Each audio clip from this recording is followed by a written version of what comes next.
One, 2, 3, 4, 5, 6, 7, 8. 1, 2, 3, 4, 5, 6, 7, 8.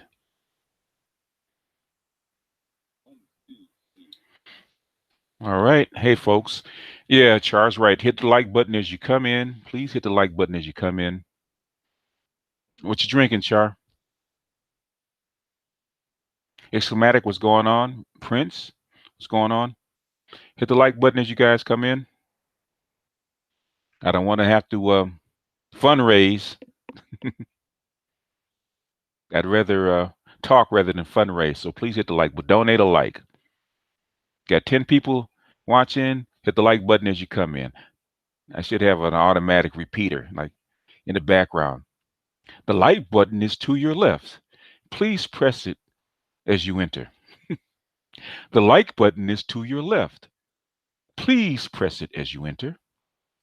Simply Deep, what's going on? Tony, what's going on? Gigi, what's happening? There's my problem child. She's early.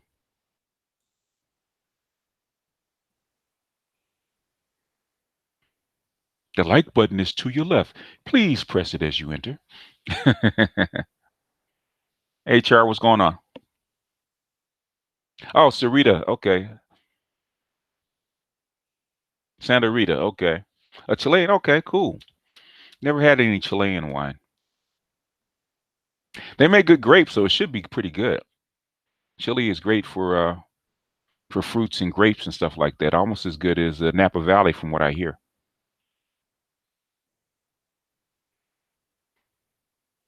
Cats, what's happening?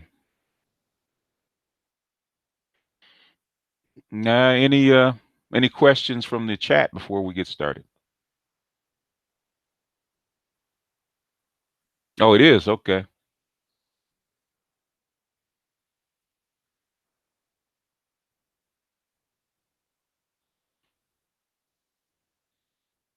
What are you sorry about, cats?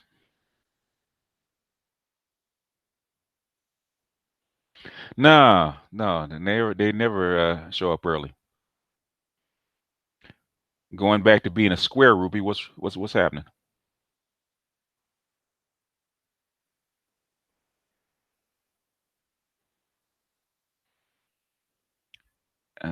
You didn't know what, uh, cats?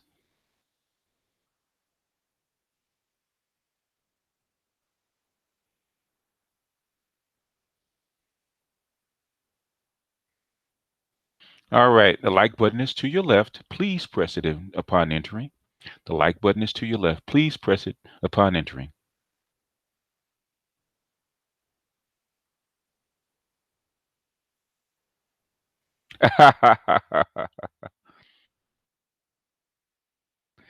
And we don't. When was the last time you ranted, Char? Appreciated extended clips.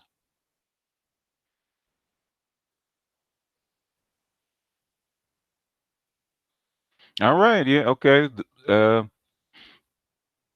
Election week is next week. With the primaries, right? White bronze. What do you guys think about the black woman running for governor?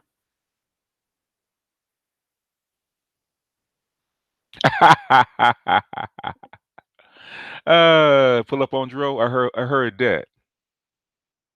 Yeah, yeah. I kind of have a soft place in my heart for Tasha.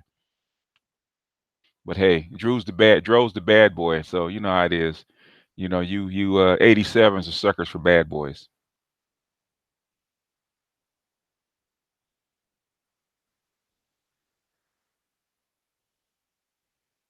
Eh, Oh, your mojo. Well, you're trying to getting ready to be a mom. You can't be a cool kid and you can't be a cool kid and a mom. Okay, you need a stern mom.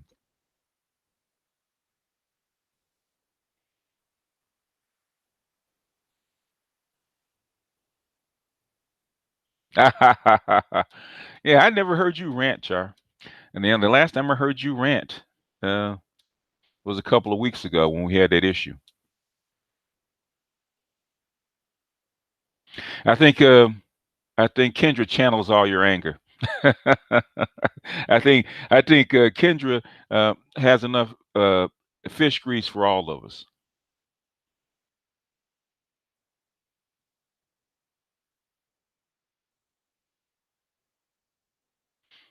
LeBron says, don't forget to go vote if you're in NYC.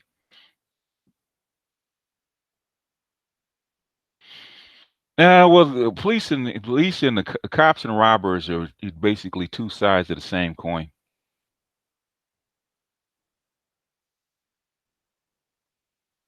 and they normally they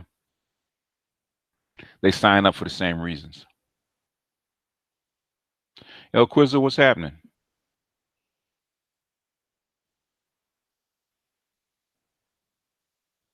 Oh, we still got 14-year hustlers. The like button is to your left. Please hit it upon entering. The like button is to your left. Please hit it upon entering. Hey, Ming Ming, what's happening? I don't see DJ Fish Grease yet. Where's she at? Now, let's hit the like button. Otherwise, I'm gonna have to start fundraising.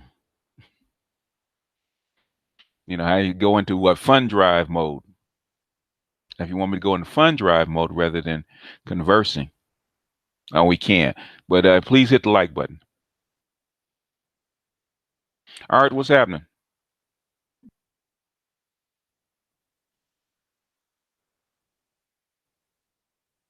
What do you think about the Browns? What do you think about that New York State law they passed where they can actually get rid of a lot of what is it, rent control, especially in Brooklyn and in the Bronx and Harlem. What do you think about that? Uh, working as always, hard working man, Art. Do they give you a day off, Art?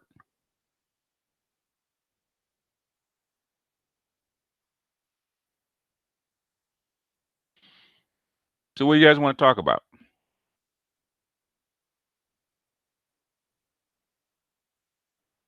Oh, rolling down the highway. Well, you're a truck driver, Truth?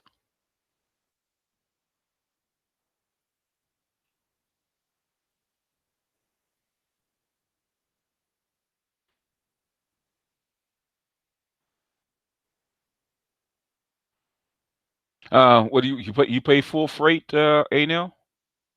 I know there's a lot. From what I heard here is that a lot of black folks couldn't live in say like uh, Brooklyn, the Bronx, and Harlem if it wasn't for rent control.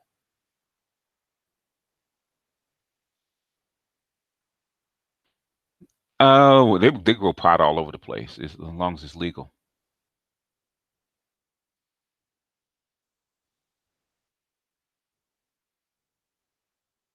A Tuesday, ooh, that's nasty. Tuesday and a Saturday. Ugh.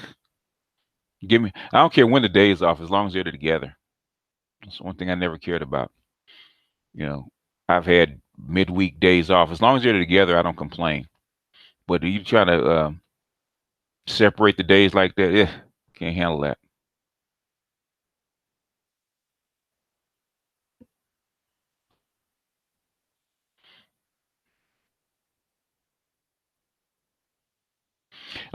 Yeah. Well, yeah, because they don't get enough attention, and blacks think they're powerless anyway. That's the biggest problem. Hey, Michelle, what's going on?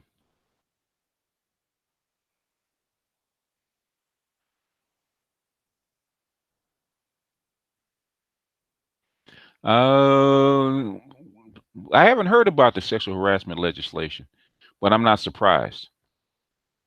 I haven't heard about it.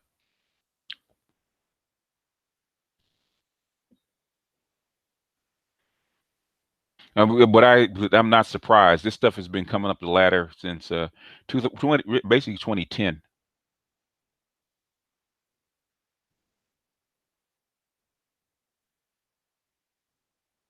Well, yeah, well, you're working, so that helps.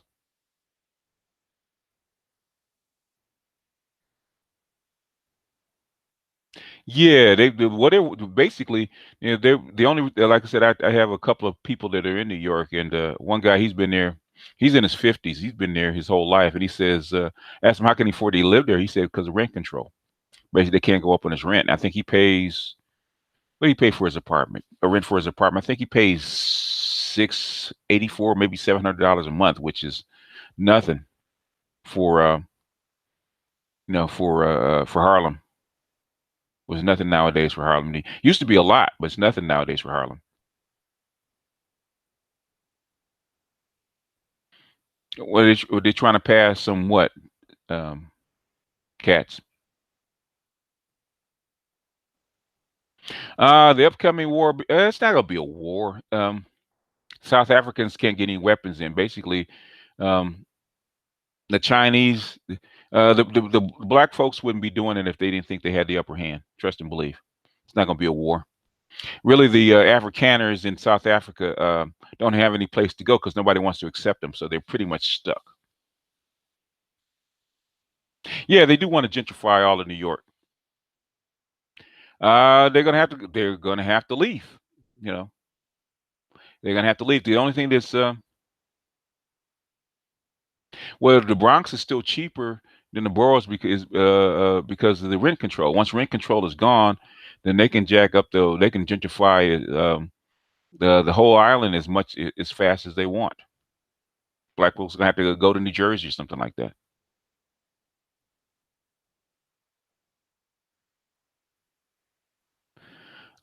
Sexual harassment legislation depends on where it's at. Yeah, yeah. You split the rent. Yeah, see, that's more like it. That sounds like about like what it is in Los Angeles. Actually, probably more in Los Angeles, which sounds strange.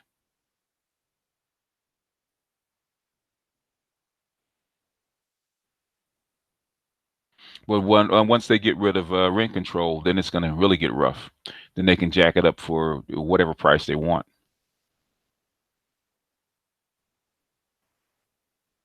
They're progressive. Well, yeah. There's different parts, but they're more progressive than the rest of the country. Trust and believe, Gigi.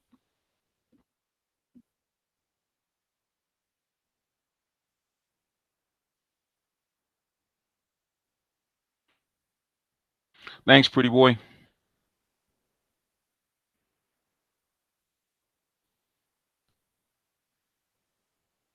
Oh, thank you.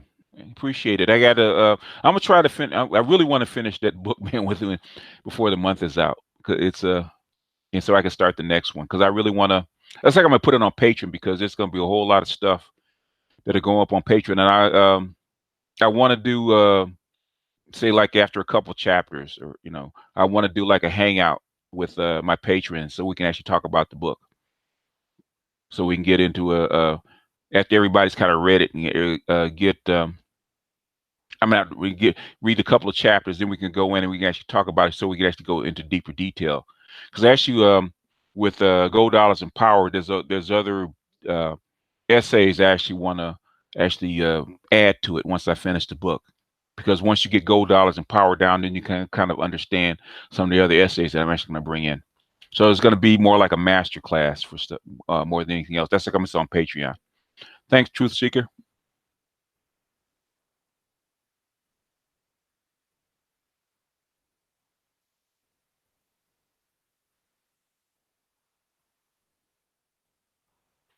Uh, yeah, more or less on Gold Dollars and Power. If you want to go, if it taught me a lot of stuff that I didn't know. In fact, the first couple of chapters teach you a lot of stuff that you don't know, because a lot of myths go on about that period, and a lot of myths go on about the gold standard and all that kind of stuff. Reminds you of the eighth grade. Why is that, Cats? I think most black people should move out of fucking New York anyway. Same thing I feel about black folks. They're going through that shit in Milwaukee. Why the fuck you live in Milwaukee? Black folks don't like cold. You ain't got no jobs. You're living in poverty, and police are on your ass. Move the fuck out of Milwaukee. But I know why. If you grow up someplace, you love it. But I could not live in New York. Yeah, well, basically, in LA is the same way. Most kids young adults couldn't live here unless they live with family. Most black kids couldn't live here. That's why I was saying to a friend of mine. I said, boomers can't sell their houses, man. Normally you would sell your house, sell the house to your kids, or and go retire, man. You can't sell your house because your kids can't live in the city if you do. Yeah, well, hey, I'm not mad at you, but I really don't know why black people live in New York. Cops, rent. Uh, well, Char has the link, so check your email. She probably already put it up. The link should go out automatically. If I did send the link, I do believe I sent it. Let me see. Let me check it again. Yeah, I sent the link.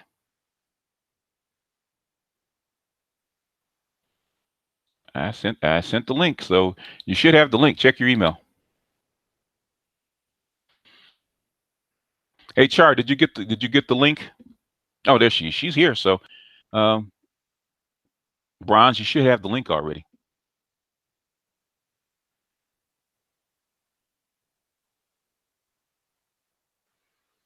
Link coming right up. Okay. Yeah, I normally let you guys, do your 30 minutes and then we come on in. Okay. Yeah, I wanted to keep the tradition going. How you be? I am very mellow, and my rent will be very mellow. Are you Yes, are it you will. are you ranting tonight? I call it a rant. I'm just disgusted. I'm just tired of these Weavezilla channels. I Oh, don't know what to say. It's just and ridiculous. some of them are genuine, and the other ones are basically trying to make some money. And like Edward says, the niggas ain't shit is always pays. If you can't think of anything else, hell, if I want to say black women ain't shit, I could make more money. Yeah, I guess that's true.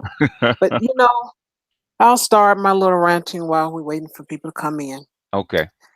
What I'm not understanding is you look at our society and it's a bunch of people doing all kind of things, and I'll just Mm, say with the women, mhm. and it's ridiculous as far as people calling it hating and throwing shade if you talk about it in something that isn't good, Mhm. or if you try to correct the people. That's an issue. You should mind your business and whatever else, I guess. But Mhm. I'm just not understanding, if you want a change, Mhm. you have to talk about it. You have to correct bad behavior, Mhm. and it's very irritating. And just to see some of these yacky male bashing channels continue to just talk about our men as if they're nothing, I'm sick of it. I don't visit any of them. I only Mhm. find out through the grapevine when something is hot. So Mhm. that's all right. I'm okay with that because I don't go where I don't agree with stuff, Mhm. and no one wants a solution. And you know, I say let them have it. Yeah, that's why I feel. A Like lot of the yeah, Go like ahead. with Cynthia G. The only reason I even addressed her is because Kevin sent me a link. He said, "Can you address this?" And I said, "Okay, I'll look at it and I'll address it." That's the only reason I did because, like I say, Cynthia G is let's put it this way: she's a fraud. She's not because I'm in the conscious community. If she was anything, I'd have heard about her. And Well, if you're gonna say you're gonna throw black men under the bus, don't hide behind anti-white supremacy to do it. I'm not a. Let me interrupt you. I'm not afraid or anything, but Mm, I've already heard word that she just wants to hear a name so she can do something to the video. So I asked, and I did send an email out. hmm There's a lot of names for her, so Well, um, thing is, she can't say. Well, the thing is, she can't say nothing against me because she played damn near my whole video on her channel. oh, okay. Well, Because hey, I didn't. I have I think you sent it to me. Did you send it to me? Yeah, she played Yeah. damn near my whole response video on her channel. So what's she gonna do to me? Okay, I just didn't want any backlash, back and forth, or nothing. So I'm just Yeah. cautious because I know how vicious a lot of these yaki attacking men channels are, and hmm I just rather play safe than sorry. hmm Yeah. Uh-oh, Mink said gloves off. Well, basically, okay, that's, uh, I don't, like I said, if you're out there to make money, and like I said, same thing with uh, Sotomayor, because I've been, hearing about Sotomayor since 2010. They ain't like him, and I said, why do you take entertainers seriously? He's an entertainer. If he's lying, then maybe I can address him. But I'm saying is he's putting what's out there, just like any other, just like like ABL or any other one of the conservatives that I've heard before. Okay, they're entertainers. They're trying to make money. Okay, it's so I don't really pay that much attention to them. Same thing with Weavy, as we call her. Mm-hmm. And she's not even good at it. See, she's hiding behind something. She had to bring two things together to actually make it work. So I've never really addressed her. I'm not really interested in addressing her. Same thing with the what's her name? Successful ladies. When they sent me the video, the only reason I even addressed her is because somebody paid me $15 to actually look at the video. So I looked at it, and she started, she started getting her facts wrong. And I said, it's bad enough that I have to contend with the men that don't know anything and have to address them. And my channel is actually built for men, so it's bad enough I have to address them. To address an airhead woman that doesn't know anything is that's like it's not even worth my time. Like she's probably made 3 or 4 videos since she addressed me. So I don't. It's like, why would I even talk? Why even try to even talk to her? Because there's no basis for me to talk to her. She doesn't know anything. Yeah, I don't know. And I don't mind people following somebody, but at least if you're going to follow them, at least follow somebody that knows something. And the thing with those two, I said, they're both airheads. So why are you guys defending and following airheads? She got 40,000 followers. I said, she's an airhead. Same thing successful. Same with successful that they're airheads. And my channel is not there. It's not there for airheads. Like even with you guys, I don't let you guys get away with airheaded comments. Because Yeah, this is a no coon cupcake channel. There's no cupcake channel. And the thing is, and I get a lot of guys saying, "How come you cater to the women?" I said, I said, if you talk to the women here on this channel, they would tell you I do not cater to them, ever. And we've had some knockdown, drag out fights. I don't care, and I've said a lot of stuff. I've said stuff on my channel, on the men channel, and even here that has ruffled you guys' feathers, and you guys are still here, which I commend you for being. And so, and sometimes I tell the guys, I said, I said sometimes you guys are way more sensitive than the women are, and I said that surprises me. I said you said the women can't take it, and they've taken it, but you guys are acting like little girls. Especially with that whole Pookie and Ray Ray thing. You guys start acting like little girls. Yeah. Have you noticed that money that's not earned is usually not kept or spent wisely? Mm-hmm. I look at that the same with a man. If you think you can just get one off the strength of the way you look and you don't respect them or anything, you'll lose them. Mm-hmm. Yeah, to the next pretty thing. Because I don't care how pretty. If anybody that's ever been with a beautiful woman knows that this is just. I call it the new car thing. Okay, call it the new car thing. If you buy I don't care how expensive the car is, how flashy the car is, unless you really love that car and always wanted that car, then it could be brand new. A year later, you're still paying the notes on it. It's like it becomes a regular car, just something to get back and forth in. Same thing with a woman. If you didn't love that woman from the beginning, or there's nothing about her that you love that really attracted to you other than her looks, and a year later, you're not even interested in because you get used to looking at her. I remember my girl with green eyes. She's beautiful, beautiful green eyes. But a year later, her eyes started looking brown to me. like regular, because I was just used to looking at her. Mm. So the same thing with a woman that's pretty. A woman that, a beautiful woman is like I always tell black guys, unless you're wealthy. If you're wealthy, it really doesn't make any difference because they really don't care. Unless you're wealthy, having a woman that's Yeah, like 8 I always plus, say, black guys, 9 or 10. unless you're wealthy. You're Okay. wealthy. Regina, Regina. I got you. Okay. Unless you're wealthy, having a woman that's like 9 or 10 is like owning a very expensive Mercedes in the projects. Okay.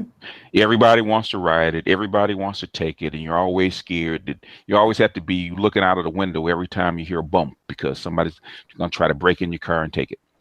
Same thing with a beautiful woman. And every time she goes out, unless if you with a 9 or a 10, you have to take it on faith that sooner or later she's going to leave and just hold to that.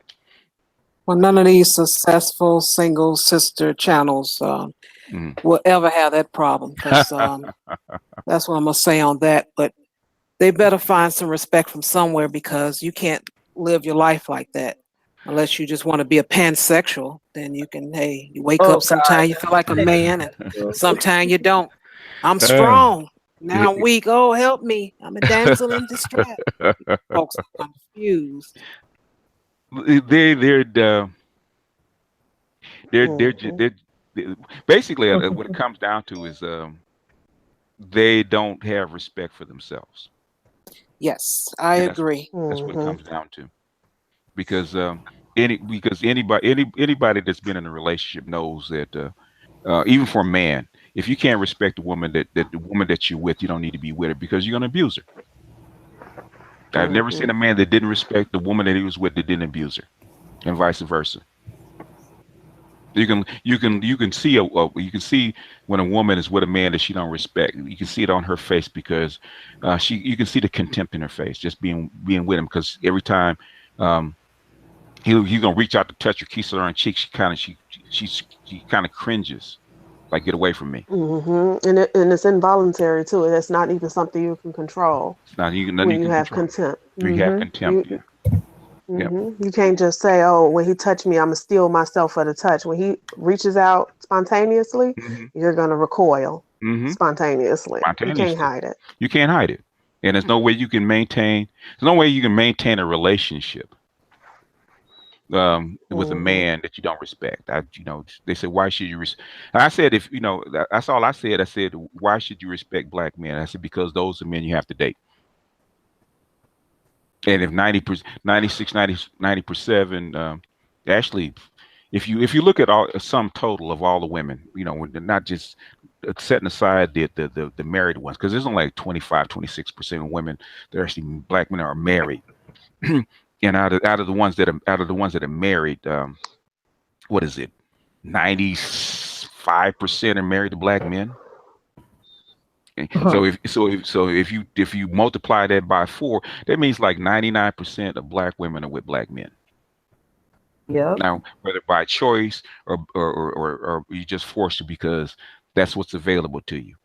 And if you go out and you can't respect the men that you have to date and deal with and have babies with, make families with, or even live around, you're gonna have a hard time. hmm You're gonna have a hard time. And and men aren't stupid. They can see when you have contempt for them. They're not stupid. Well, you know what, BGS? Hmm. When I saw the video, I was just like, what happened to common human decency? I mean, you treat people how you want to be treated, right? Hmm. So, simply put, if you want respect from black men, then you need to respect black men. Hmm. And like, my whole thing is, you know, a lot of her platform is based on, Hmm. self-esteem. Black people have a collective low self-esteem, and you Hmm. know they use a lot of these female channels use a lot of these talking points that black men have self-hate Hmm. issues. Now, Hmm. I could kind of see where they're coming from when they say that, Hmm. but at the same time, they ignore the fact that some of these women also have self-hate issues, and you can see it from the way they treat their men. So Jabroni, ask if you really want to know, have that conversation. Ask Char for the link, and we'll give you about 10-15 minutes to actually voice your concern. I'm not going to do any conversation from the chat. Okay, that's the rule around here. If you email Char for the link, and we'll allow you a few minutes to actually come and have that conversation, because if you can't understand what we're talking about, then you probably don't even need to be here, because I've gone over it too many times. Anyway, continue, Cats. So yeah, like my basic gist is you can't keep bringing up this one side, but then not talk about the other side as well. There needs to be balance to it. So that's just my whole thing. Yeah. Well, the thing is that if you can't respect a group of men or a group of people, period, then where do you go? Because you have to go someplace else. It doesn't make sense. That's all I was saying. If you can't find respect for the people that you with, you can't get rid of the contempt, then is there any wonder that the men are actually going to go someplace else? Maybe you guys can help me a little bit, because I'm perplexed by the whole notion that you would single out one group of men and say, why respect them.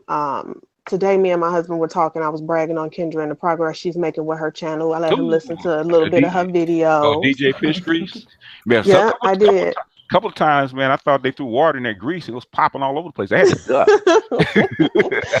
And so we were talking, and I was kind of getting him. I was getting him updated on some of the stuff that's been going on, and I was telling him that I don't quite understand. Go ahead. No, what I'm saying, okay, Jabroni, well then stop asking the freaking question, okay? If you're not going to come in the hangout, stop asking the freaking question, okay? Don't address me then. In fact, if you're a guy, then you know what? Yeah, you can see me on Saturday night. I think that is a guy. Yeah, if he's a guy, then see me on Saturday night. All right, continue. I just don't understand. Like, I've been through stuff with black men, but I never thought to say fuck black men, or because he did this to me, then all black men are this way. And I want to know, like, how does a person even develop or develop into that type of person? Like, what do you have to go through in order for you to down a whole, like, have contempt for a whole race of men, unless you done fucked them all? That's the only thing that makes sense to me. Yeah. What type of woman does that, or what would have went on in her past that made her do that? What do you think? What do you guys think, especially Ruby, from a psychological perspective? Because I don't quite understand it. It's never dawned on me to say fuck black men. Never. And I've been in an abusive relationship, and I still don't feel that way. See, I think it has a lot to do with self-hate. When you're full of self-hate and you think all of these negative stereotypes apply to yourself, then as a result, you're basically projecting it onto the men and to the partners that you have in life. She probably projects these things onto women as well. That's just not her platform. So I think if she were to reconcile with herself and realize that her failures are not some inherent thing because she's a black woman, it's just because she's a woman who's down on herself, then she might be able to stop also projecting that onto our men. My 2 cents. Wow. Yeah.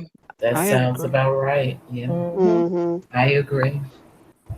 That disappointment, but I mean, I don't understand how you carry that appointment. Is it from your first boyfriend when you were 16?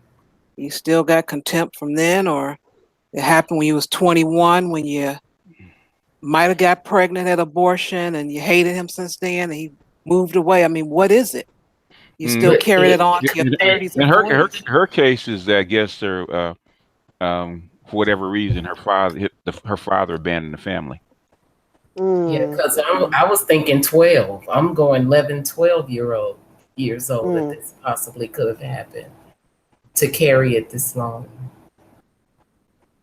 And have you again, if that's the case, have you ever had a relationship? Well, and I mean, I don't know. To me, that's the thing. Like, you are going to sit there and because fine, your daddy ain't shit. I agree with you. Fine. For you to think all men ain't shit, as Ming was saying, makes perfect sense. You know, you want to just hate men because you think men are unreliable. Fine. You know, obviously your experience, if you were born and raised in a Black neighborhood with Black families, and, you know, you could say your only experiences with Black men, but for you to honestly think that Black men are some type of a lower form that don't deserve respect, like things like just basic things that humans deserve, like respect, that really speaks to me. Like, there's something a lot deeper in that issue. It's a lot deeper than her daddy leaving her. And I think it started from, you know, we see those, they've done the specials where they've shown us the little kids who at 4 years old think that the Black Dolly looks beautiful because it looks like them. And then by the time they're 7, they think that's the ugly, dumb one. And I think that, you know, it kind of starts back there. And sure, the whole dad issue obviously compounded that, but I think it existed long before that. And even then, I don't, you know, it's some delusion to that too, because some men do get praised all the time. It's some basketball player or somebody like that tickle their fancy that, you know, they'll give praise to. So it's complicated. It's conditional praise. Yeah, there you go. It's conditional. Because I talk to, and, you know, in LA you get to talk to a whole bunch of people. I talk to athletes. I talk to professors. I talk to people that have money. You know, Blacks that have money. They all deal with the same issue. It's conditional. Even though I'm relatively smarter than most Black guys, and all my women have picked me because I'm smart. But even though I was smarter than them, they always treated me as I was beneath them. There's always this underlying, you know, and thank God for the women, they actually can overcome it, because I see where it comes from. And I had to stop my you know, my kids from inheriting that kind of contempt for Black men, because I see where it comes from. Because I was in the South, they tell you all the time. The story I told about a little, and I've seen this, little white mother and a little white girl sees a little white boy, and the little white boy smiles, and the little white mother will bend over and say, "Isn't he cute? Isn't he a fine young gentleman?" And I very seldom have heard a Black woman say that her mother told her the same thing. So I always leave that little nappy head boy alone. And women always giggle because I've seen it so many times. I've heard my mother say it. Really? Yes. And, you know, I just find that, I mean, obviously there's going to be times where cultural clash is real over here. And I just find that so interesting because, you know, over here, it's kind of like you feel a little bit concerned and weirded out when the young, like, you know, might say my younger cousins or whatever, when they bring a white guy home or someone of another race home, you feel kind of strange about it. Like, where did we go wrong? So, you know, it's entirely the opposite way where, I mean, even just some of the commentary, like the little nappy headed, or, you know, just the stuff I hear where people are talking about your Black ass and stuff like that. Like that doesn't exist in the vernacular over here, where we're insulting people because of, you know, Black characteristics and traits. And in America, you ain't been on a Black American playground if you haven't heard of it. Either you're too light, you're too dark, you think you're too fine, your hair's too nappy. I'm saying that Africans come on, they don't understand it, but here in America, everybody's gonna get it. Everybody's gonna get it. It doesn't matter what you look like. You know, African booty scratcher. They used to say that's all in dark skin. Bad booty scratcher. Your high yellow monkeys. Everybody gets it. I don't care what color you are. If you got blue eyes, they're gonna make you fun of that. Wow. And it's something that y'all are saying that because, you know, I consider it a compliment to say, if you don't get your black tail, come on, black tail, bring your black tail over here. But in today's culture, that may not be what's accepted, you know, because I consider it a compliment if you don't get your black girl, if you don't, and it's in the loving, it's not the get your black Oh You- shit! Now when I came up, those are fighting words. You That could was call fine. nobody, You but don't get those are your fighting black. words. Yeah, no. If somebody called you black, okay, those are fighting words. Okay. But I consider it a term. If you don't get Well, your I'm black glad tail over here, it has become that. But when I was coming up, those are yeah. fighting words. I'm a little. Well, I'm a boomer, so those are fighting words. Yeah. well, usually when I hear people like compliment a black person, they usually, will say something almost analogous to food, like chocolate, Yeah. coffee, Coffee or hot something like that. chocolate, Yeah, stuff hot like chocolate. that. Yeah, And yeah, if they're trying to insult you, then they'll call you a black bastard, black bitch, yeah, black this, yeah, black yeah, coon yeah, yeah, ass, and yeah. all that.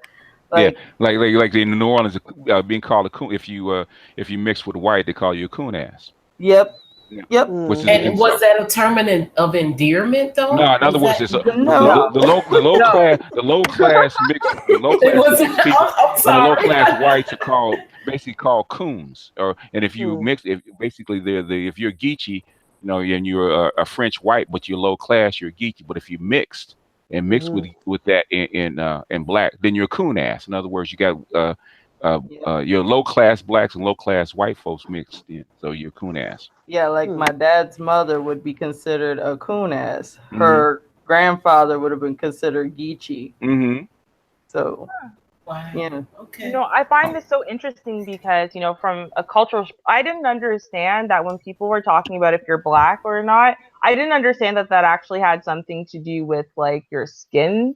Like I really thought, like to me, I'm like, if you came from Jamaica, you're black. And I didn't actually see like even like the white Jamaicans in my family, I didn't see them as other than me because the skin tone didn't matter. It's like my mom's dark skinned, I was light skinned, I got dark, even darker than my mom, dark skinned cousins, really, really light ones.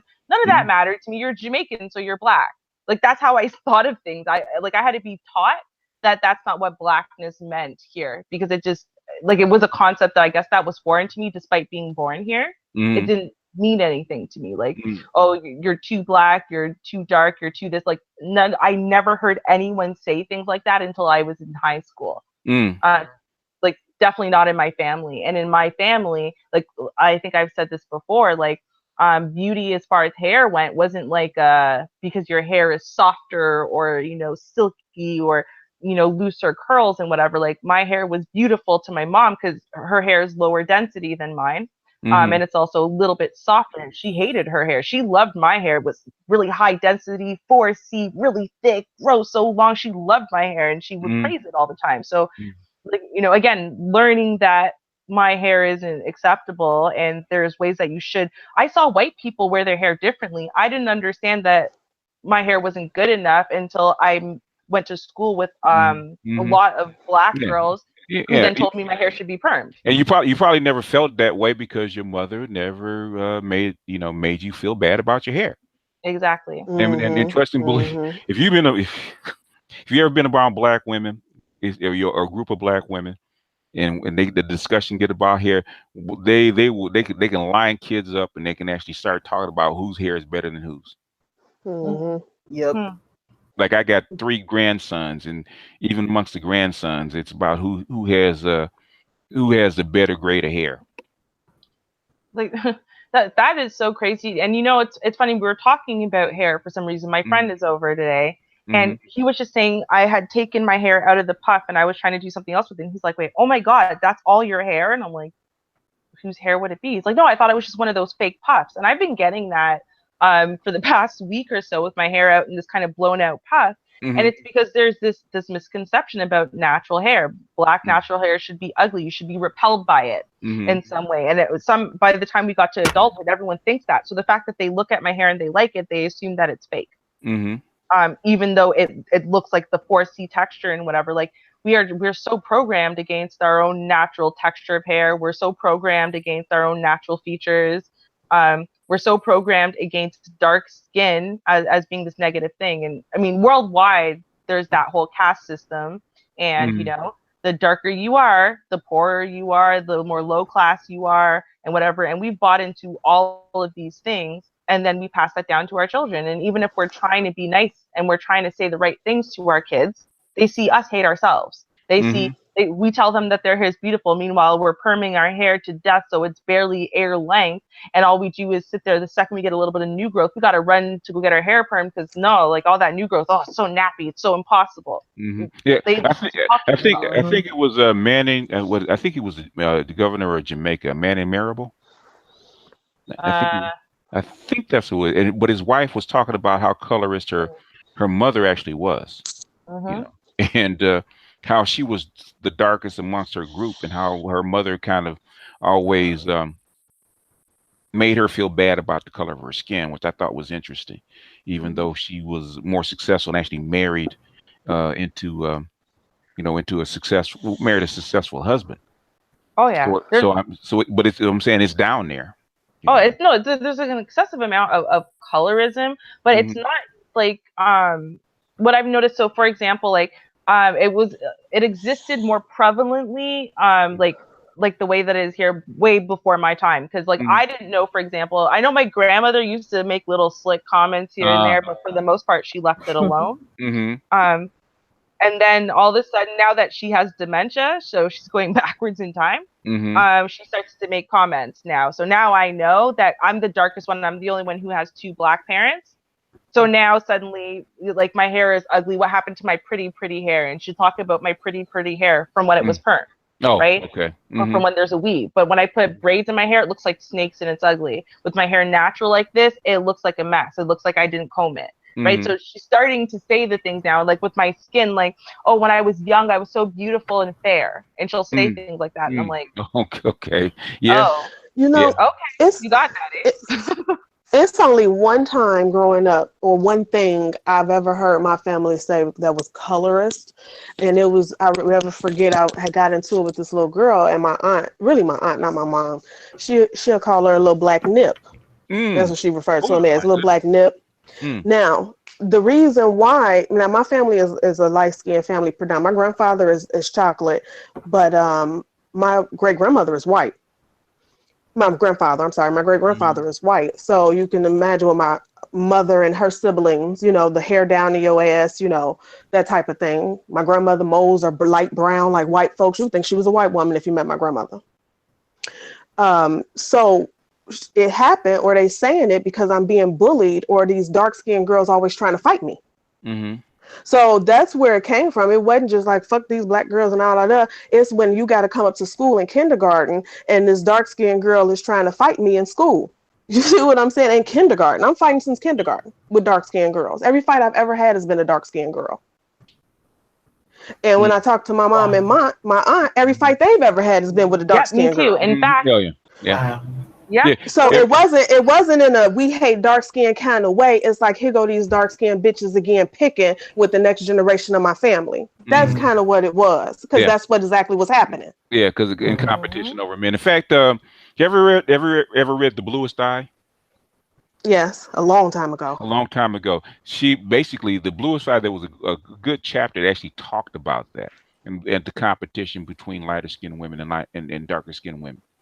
In fact, that's exactly what happened, because I think it was the biracial girl actually came in, basically got moved into the area, and she started going to the school with the darker kids. And since she's biracial and she was exotic to the black boys, she started to get black boys' favor. So guess what the darker girls did? They started picking on her and then trying to fight with her. So, you know, it's weird with me. But that's one of the better books I've seen about black female nature, and she kind of expressed it throughout the whole book about the Bluest Eye. So it's a good read if you guys actually want to kind of get an insight, because she actually spilled a whole lot of beans. The title of the book again? I'm sorry. The Bluest Eye by Toni Morrison. Thank you. But that was the extent of it, because like I said, my grandfather was extremely dark. My dad is dark skinned. My mother's current husband is dark skinned. My aunt's, you know, she only has one kid. Her child's father is dark skinned. So it wasn't nothing like that. I think it was just the frustration of them seeing history repeat itself. You know what I mean? In other words, you know how it is, being when you have children, you never want your kids to walk through the same gauntlet that you walk through. Exactly. In other and words, I'm talking about kindergarten. Yeah. Oh, yeah. Oh, playground.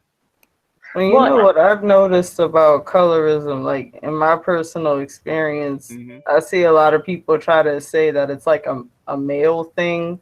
No. But like the only time I've ever experienced colorism was from other females, and it was both light skinned and dark skinned females.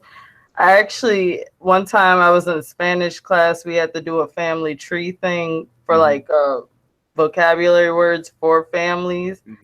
And when I showed them a picture of, it was my younger siblings, they're biracial. And I also showed them a picture of my dad and his mother. You know, this one girl, I think her father's like also biracial or something. So she really is proud of having a white grandmother, but she's like super dark skinned and I'm lighter than her. But you know, my grandmother could pass for a white woman, but I still call my grandmother black. And she's sitting up here keep telling me your grandmother's not white. And I'm like, I know she's not white. I told you she's not white. She's not white. She's not white. She's not white. Like, just kept screaming it at me. Wow. And then I was like, what is your problem? Because, like, I'm dark skinned, but I'm not as dark as her. And so she's all like, you're not white. And why do you have all these friends? Like, one time she got mad at me because I had, like, an Asian friend and a Mexican friend. And then, like, light-skinned black girl as a friend, right? So I'm all like, I have all these friends because I'm nicer to people than you. Then she said, you know what? I don't like you. I'm gonna call you Black Plague. And she walked around the school. She had everybody in the fucking school calling me Black Plague. And I'm all like, this is ridiculous. And I had never experienced, before this, I had never experienced this because I went to a school with mostly white kids. So you know, white kids, they're not doing all that colorist shit amongst black people. I'm all like, why am I going to school? And I told Classic Ruby about this one time. I said the first time I went to an all black school, I was excited to go to school with other black students, and then to have this girl do that to me, and then it was another dark skinned girl, and that like just fucking. It pissed me off so much. Wait a minute. Wow, Cats. Right? Yeah. Wait a minute. Keep going, Cats. I haven't heard that much emotion in a long time. Keep going, Cats. All right, hey, so basically DJ Fish Jr., huh? Y'all, Cats cut a bit. On the low.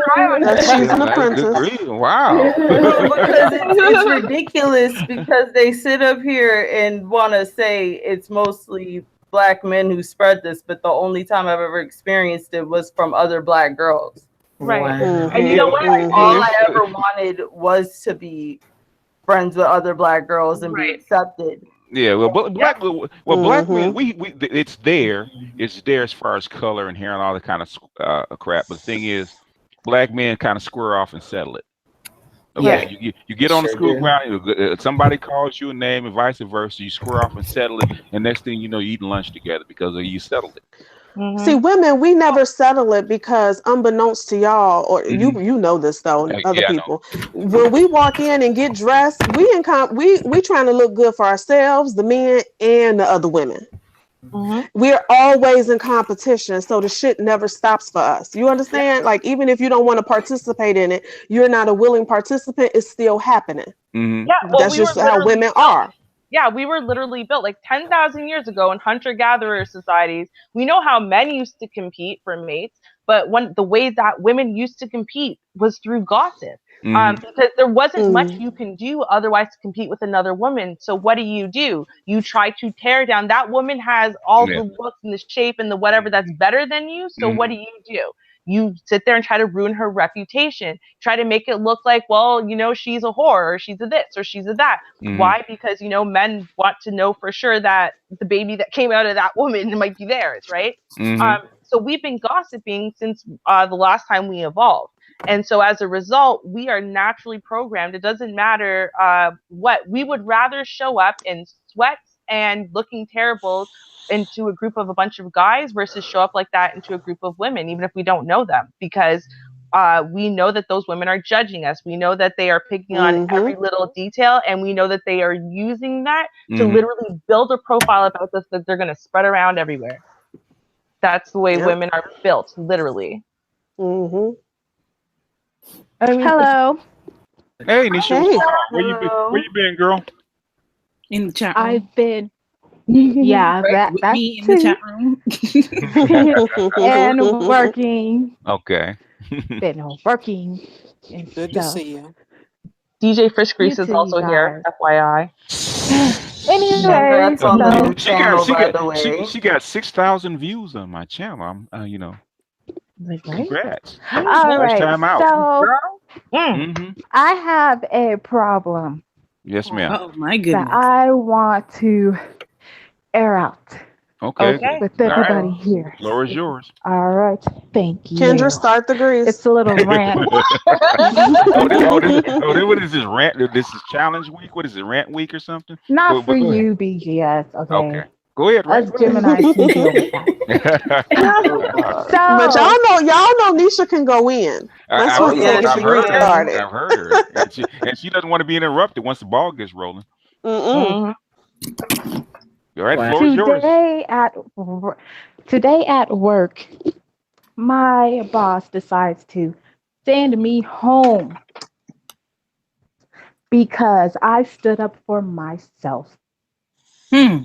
And I thought, what did I do wrong? I didn't do anything wrong, but you're sending me home because I stood up for myself and I didn't do anything wrong in this situation while this person is coming to you lying about me. Mm-hmm. And you side with them. Mm-hmm. Like, I go into work today, early morning, whatever. I'm setting up the station. Mm-hmm. This other employee comes in. They tell the boss that they set up that station. Mm-hmm. Then the boss tells me to go to another station. Mm-hmm. And I said, why is that? And they're like, oh, well, this person said they set up their station. I said, I set that up. And I would have liked to known ahead of time because now I don't have enough time to set up this other station. Mm-hmm. They told me, have them help you set up this station. Mm-hmm. This person doesn't help me set up the station, though.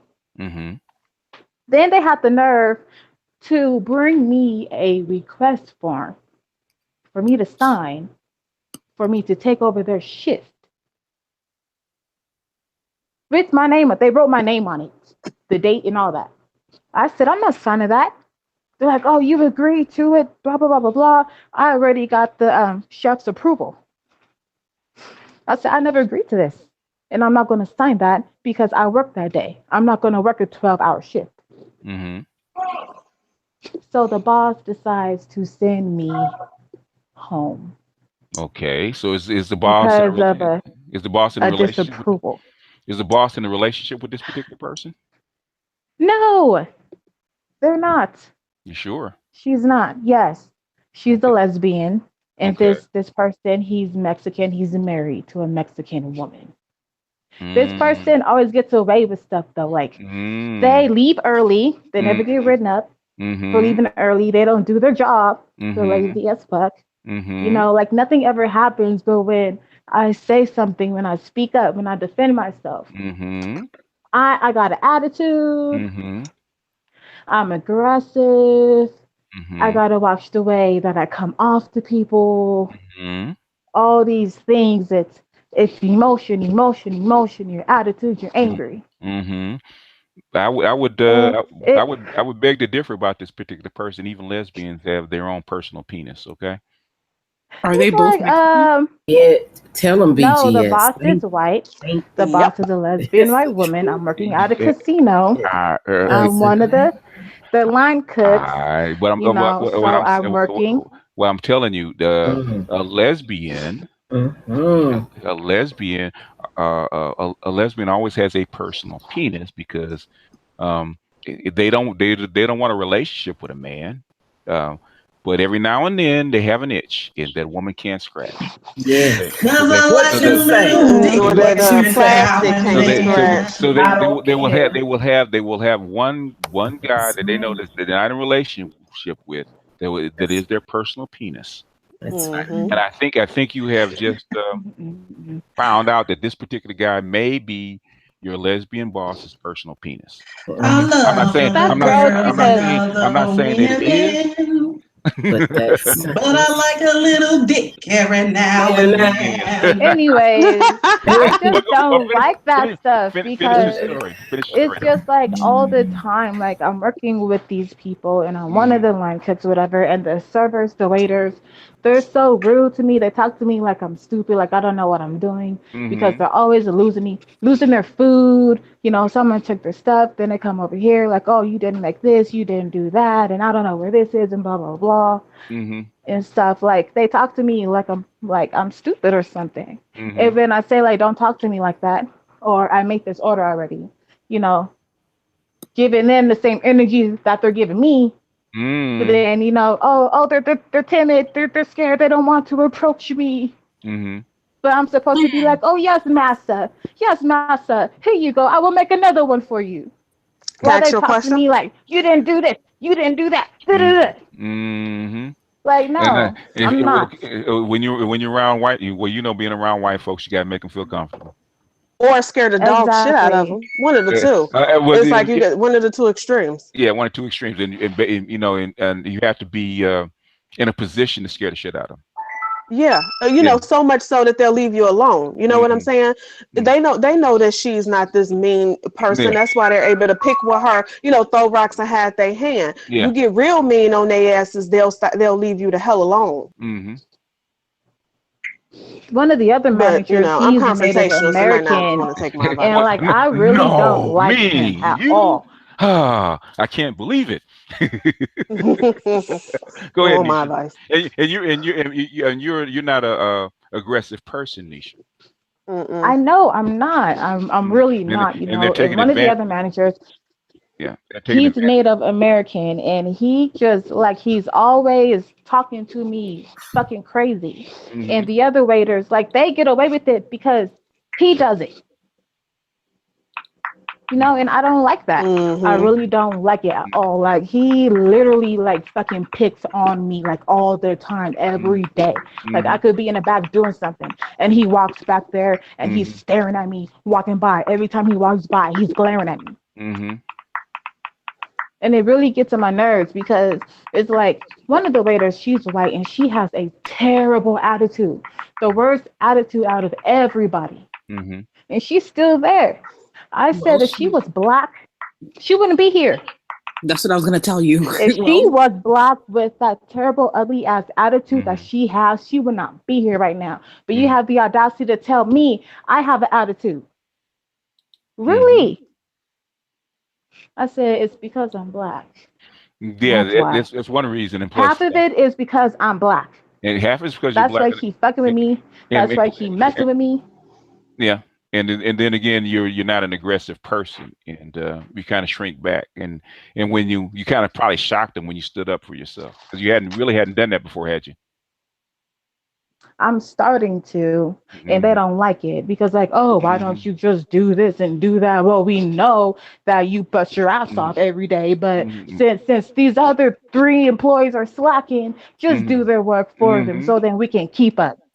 I'm not going to do that. They don't do their shit. I ain't going to do their shit. Why are you getting on me about it? You don't get on them about it. Why can I slack off? They slack off. They never get written up. Yeah, we're gonna have to be consistent. Oh, is it because they're white they can do that? That's part of it. I can't. Pretty much, yeah. Yeah, well, yeah. That's part of it. That is part of it. So, and they're always touching my hair. Tell them always touching my fucking hair. And I don't like it. It's these old white fucking women. I was in the bathroom and one of them walks in. Ooh, I like your hair. She reaches over and touches my hair all the way down. And I'm like leaning over, like, don't touch my hair. Like, I'm not a fucking animal. I'm not an animal. Boundaries with people at all? I do. And you see, I'm very quiet. I'm really reserved. I think, and it takes a lot for me to pop off. It takes a lot for me to pop off, to pop somebody in the face, to tell them, shut the fuck up. Yeah. So in other words, some things I'll let slide. Basically, I'll just let it slide. Like it's another basically, fucking day. I have to remind myself I'm black, working in a white environment. yeah. But I'm saying you have to find a balance between standing up for yourself and not being a pushover, especially being a black woman. Right. If you get into that role where you're a pushover as a black person, trust and believe you probably have more hell than if you're a porcupine like me. They think everything you say is aggressive and everything is, But you're one of the good black people. Yeah. What happened to you? What's wrong with you today? Mm-hmm. Well, I mean, Yes, even all the time. Mm-hmm. Why aren't you even with smiling? Hispanics, Yeah, why aren't you smiling? Yep. We'll just get Nisha to do it. Don't worry, you can take the day off. We'll just get Nisha to pick up here. Exactly. Yeah, Right. because Go take a you're always 30-minute break. I'll do it. Yeah. Right. Nisha will do it. Nisha will do it. Because Yeah. she's fast. And she's Like, fast, man, and she'll just do it, and they take you for granted. Go ahead, Ming. Exactly. No, you want to jump in? Well, because me and Cass were having a conversation in the chat room, and she asked me, "Have I ever been unapproachable at work?" And I told her by coworkers, and I told her no, because I was the person everybody come to and tell all their business to and the gossip to and mediate disagreements because they know I'm gonna tell the truth and I have a very fair perspective and logical mind in the way I look at things. But what I would also do is I'm always outgoing and talkative and effervescent. So when you fuck up, that drastic change, that directness, that aggressiveness, and that, eye contact and me breaking it down so it's forever broken, they don't want to meet that Ming again. Because right after that, I also speak to you the next day as if nothing ever happened because I broke it down so it's forever broken. We don't have to keep reliving the shit. So I nip it in the bud right then and there, and then I move on as if it never happened so they know it's not no drama. And what happens from that, they never give me no more drama. They don't want that drama. You know what I'm saying? I know it probably can't work for everybody, but that's kind of the approach I have at work. Being outgoing and then handling issues as they happen right then and there, and then continuing to be outgoing. If that makes sense. Mm-hmm. I try that, but then they like to bring problems into the next day, and they love bringing shit up, right? Mm-hmm. And it's like, oh, how about yesterday? I heard this and I heard that. And today's a new day. Are you going to do your job today? Like, there's one person, he touches the trash with his hands, and then he likes to try to touch the food. Mm-hmm. He did that yesterday. I said, are you going to wash your hands? White guy? He's like, no. Native American. Mm. I said, that's disgusting. You need to wash your hands. You just touched the trash. Mm-hmm. Oh, okay, I guess I'll do it. It's like, what? You guess? Another thing I always employ too is that everybody has a boss. So if this Native American man is giving you the flux, he has a boss. Mm-hmm. You know what I'm saying? And, HR and all those things, HR is all fine and dandy, but most companies also have a reporting system that is typically anonymous, unless it has to be, you have to tell who you are based on the situation. I don't know if you guys have one for you to be able to put in your grievances. Typically, it's a third party to the company that is routed to, because I worked for $1 billion company, I won't name it, but that's what we would have to do. We had this place where you could put in your grievances anonymously, unless it was situational and you have to identify yourself and the players, and then it's handled through that service and they get in touch with the HR, so on and so forth. Do you guys have something like that? We have a suggestion box where we can write our suggestions and opinions on things, where we can remain anonymous, or if we tell the boss and nothing changes, then we can go to HR.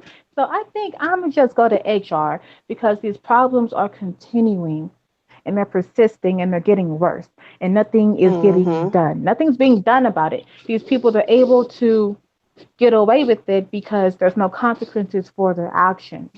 And they want to be a 24-hour restaurant, but yet they have lazy ass people who don't do their job. They do the bare minimum, and it's okay.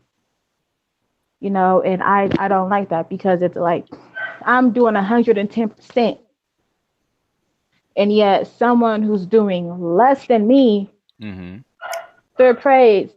for not doing shit. And I'm getting looked down upon when I question something, when I speak my mind, or when I say, why? Why do I have to do that? I already did this. This person's not doing anything. How come they can't do that? I do this all the time. Why can't I get some help or something? Have you noticed if you're the only black girl they're giving issues to? Is it other black people that's having problems? I am. There's like 6 black people total. And all One of them are the having black issues? men, he's leaving. He's gonna quit. He said he's done with the shit. He's getting the fuck up out of here. Another one, he's a sous chef. They're giving him problems as well. I was like, it's because you're black. You can't say nothing. They're timid, whatever. The twist your words around. The servers, they like to manipulate situations and things to where it favors them when they know that they're in the wrong. But then we, as the kitchen, we're the ones getting in trouble, getting yelled at, getting blamed at for shit that we're not even doing, that they're doing. But yet, oh, you said this, and they don't feel like they can approach you. Your attitude, this. Okay, well, did he ask her what she did for me to give her attitude? No. Did she tell you how she talked to me, her tone of voice, how she approached me, what she said to me? No. But all you see is me attacked. You don't see me getting provoked. You turn your cheek to it. Sometimes you got to. But when I react, sometimes you got to be. Sometimes you got to be first. Do a preemptive strike. Do you have tangible evidence that they're being racially discriminating? There are other people who witness what I go through. They witness it, but they're not willing to say anything. They're not willing to speak up. Not willing to speak up to the company or a civil rights attorney? I haven't gone to no civil rights attorney, but they're not willing to say anything to the boss, to HR, to management. Have you tried? They see these things, they see what's going on, but they're not willing to oh yeah, they do that to her. They don't talk to them like that. Have you tried recording them? No. Why? I haven't. Okay, well, that's one. Because one place if you to start. flip in my mind, I have that voice recorder app. I just need to use it. Yeah. The reason I'm asking you. Go ahead. The reason I'm asking these questions is because I know, in the workplace, I've been through some things personally where you feel as if you have no recourses, you have nowhere to turn, nowhere to go. Everybody is linked up and all that stuff. But the truth of the matter is, you actually do. You got 6 people that work at your company with you that can prove they're being racially discriminated against a casino. Somebody will take the case. Yeah. If you have evidence. Yeah. Black Zeus says, say that you feel you're working in a hostile environment. Working environment. Yeah. It is. I'm telling you, somebody will take your case. It's very stressful. Yeah. It really is. It's like whenever I say something, it goes in one ear and out the other. It's like, okay, whatever. Oh, she's what just else I would today. suggest while you're figuring it out, write down every single thing that's happening, the date, who's involved, all of those things. And maybe sit there and really think about it. Do you want to leave your job and go to another job, or do you want to make a difference? If you want to quit, go to another job, cool. But you can be empowered and actually make a difference. You don't have to take the treatment that you're given. You don't. Nisha? I'm here. Yeah. At least start writing down everything. Yeah. You got to you have to start documenting everything. Keep your little notepad, and every time something happens, document it. And if you can, record it. If you can, record it. Because So, if you get fired, wrongful termination is a real thing. In Illinois, it's a 4-year statute of limitations for that. And I think Seattle's even more progressive about that kind of stuff.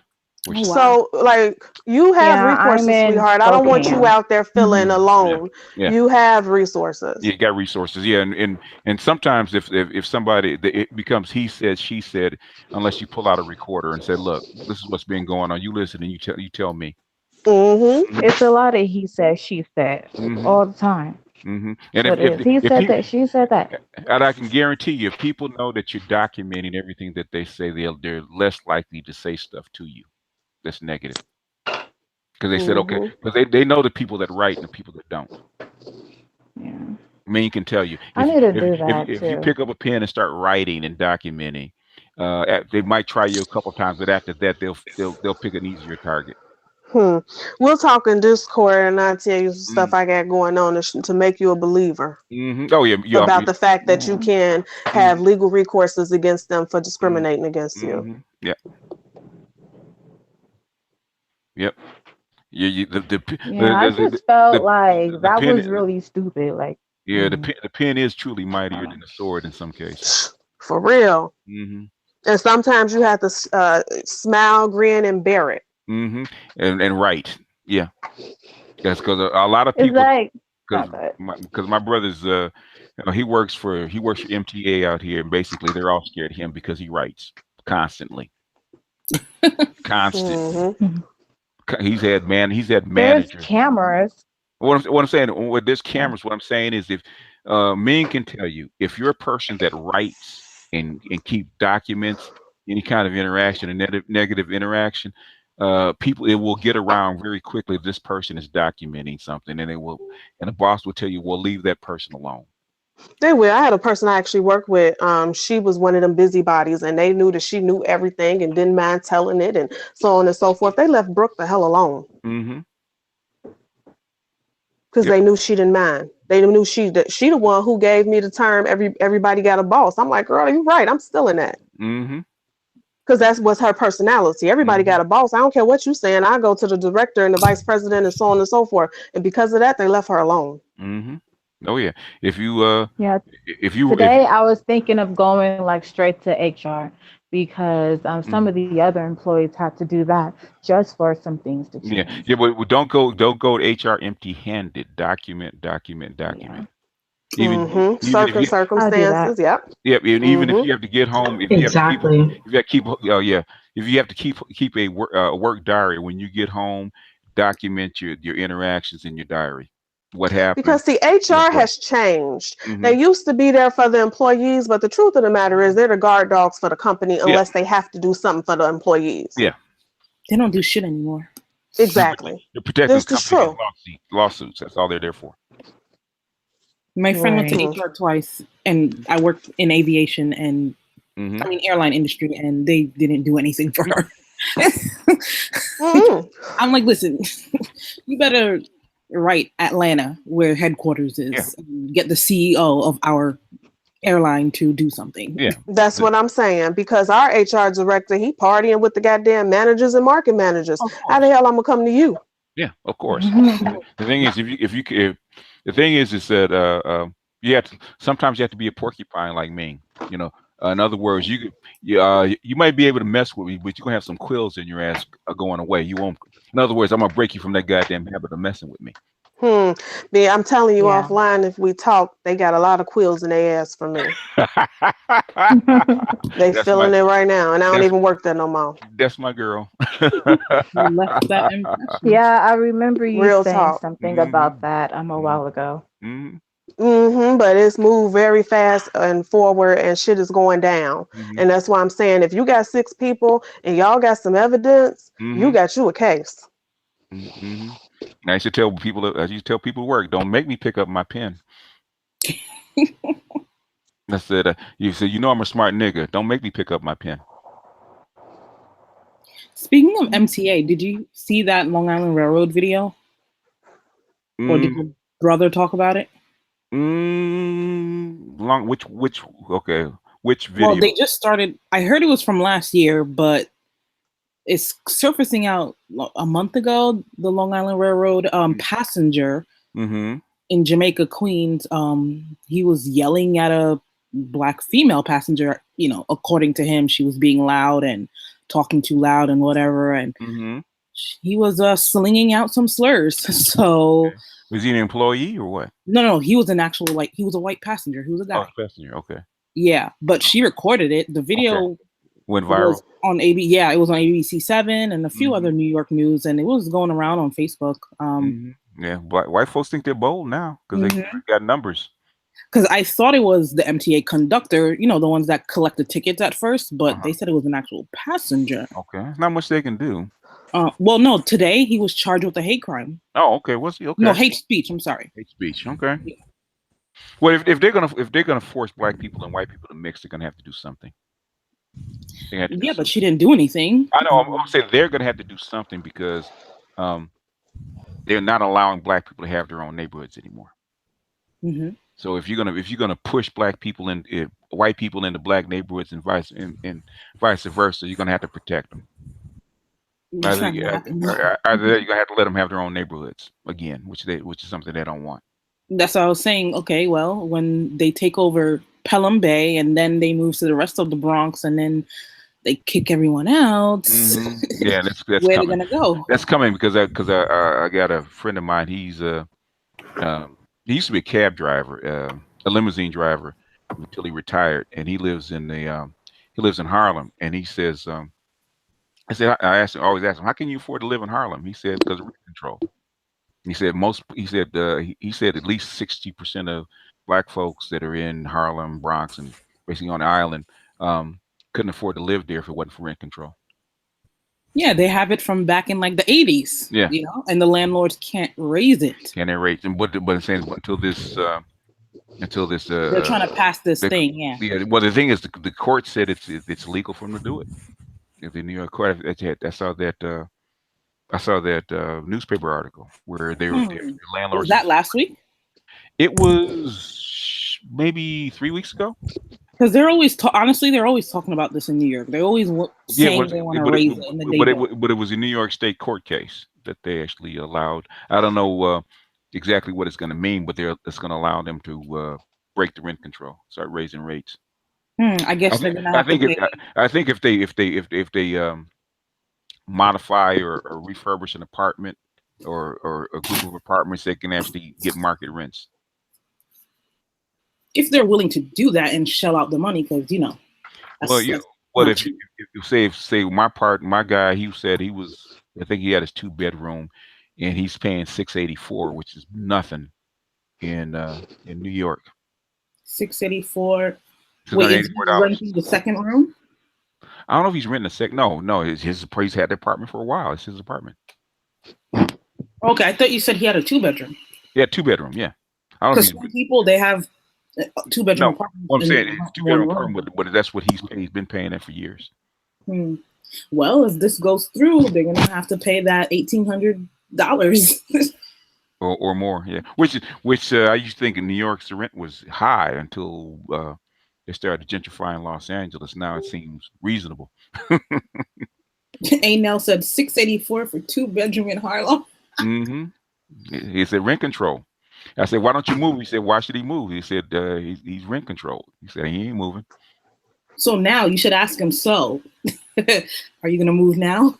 I'll ask him and see. I'll have to contact. I haven't talked to him in a while and see what he says. A lot of people.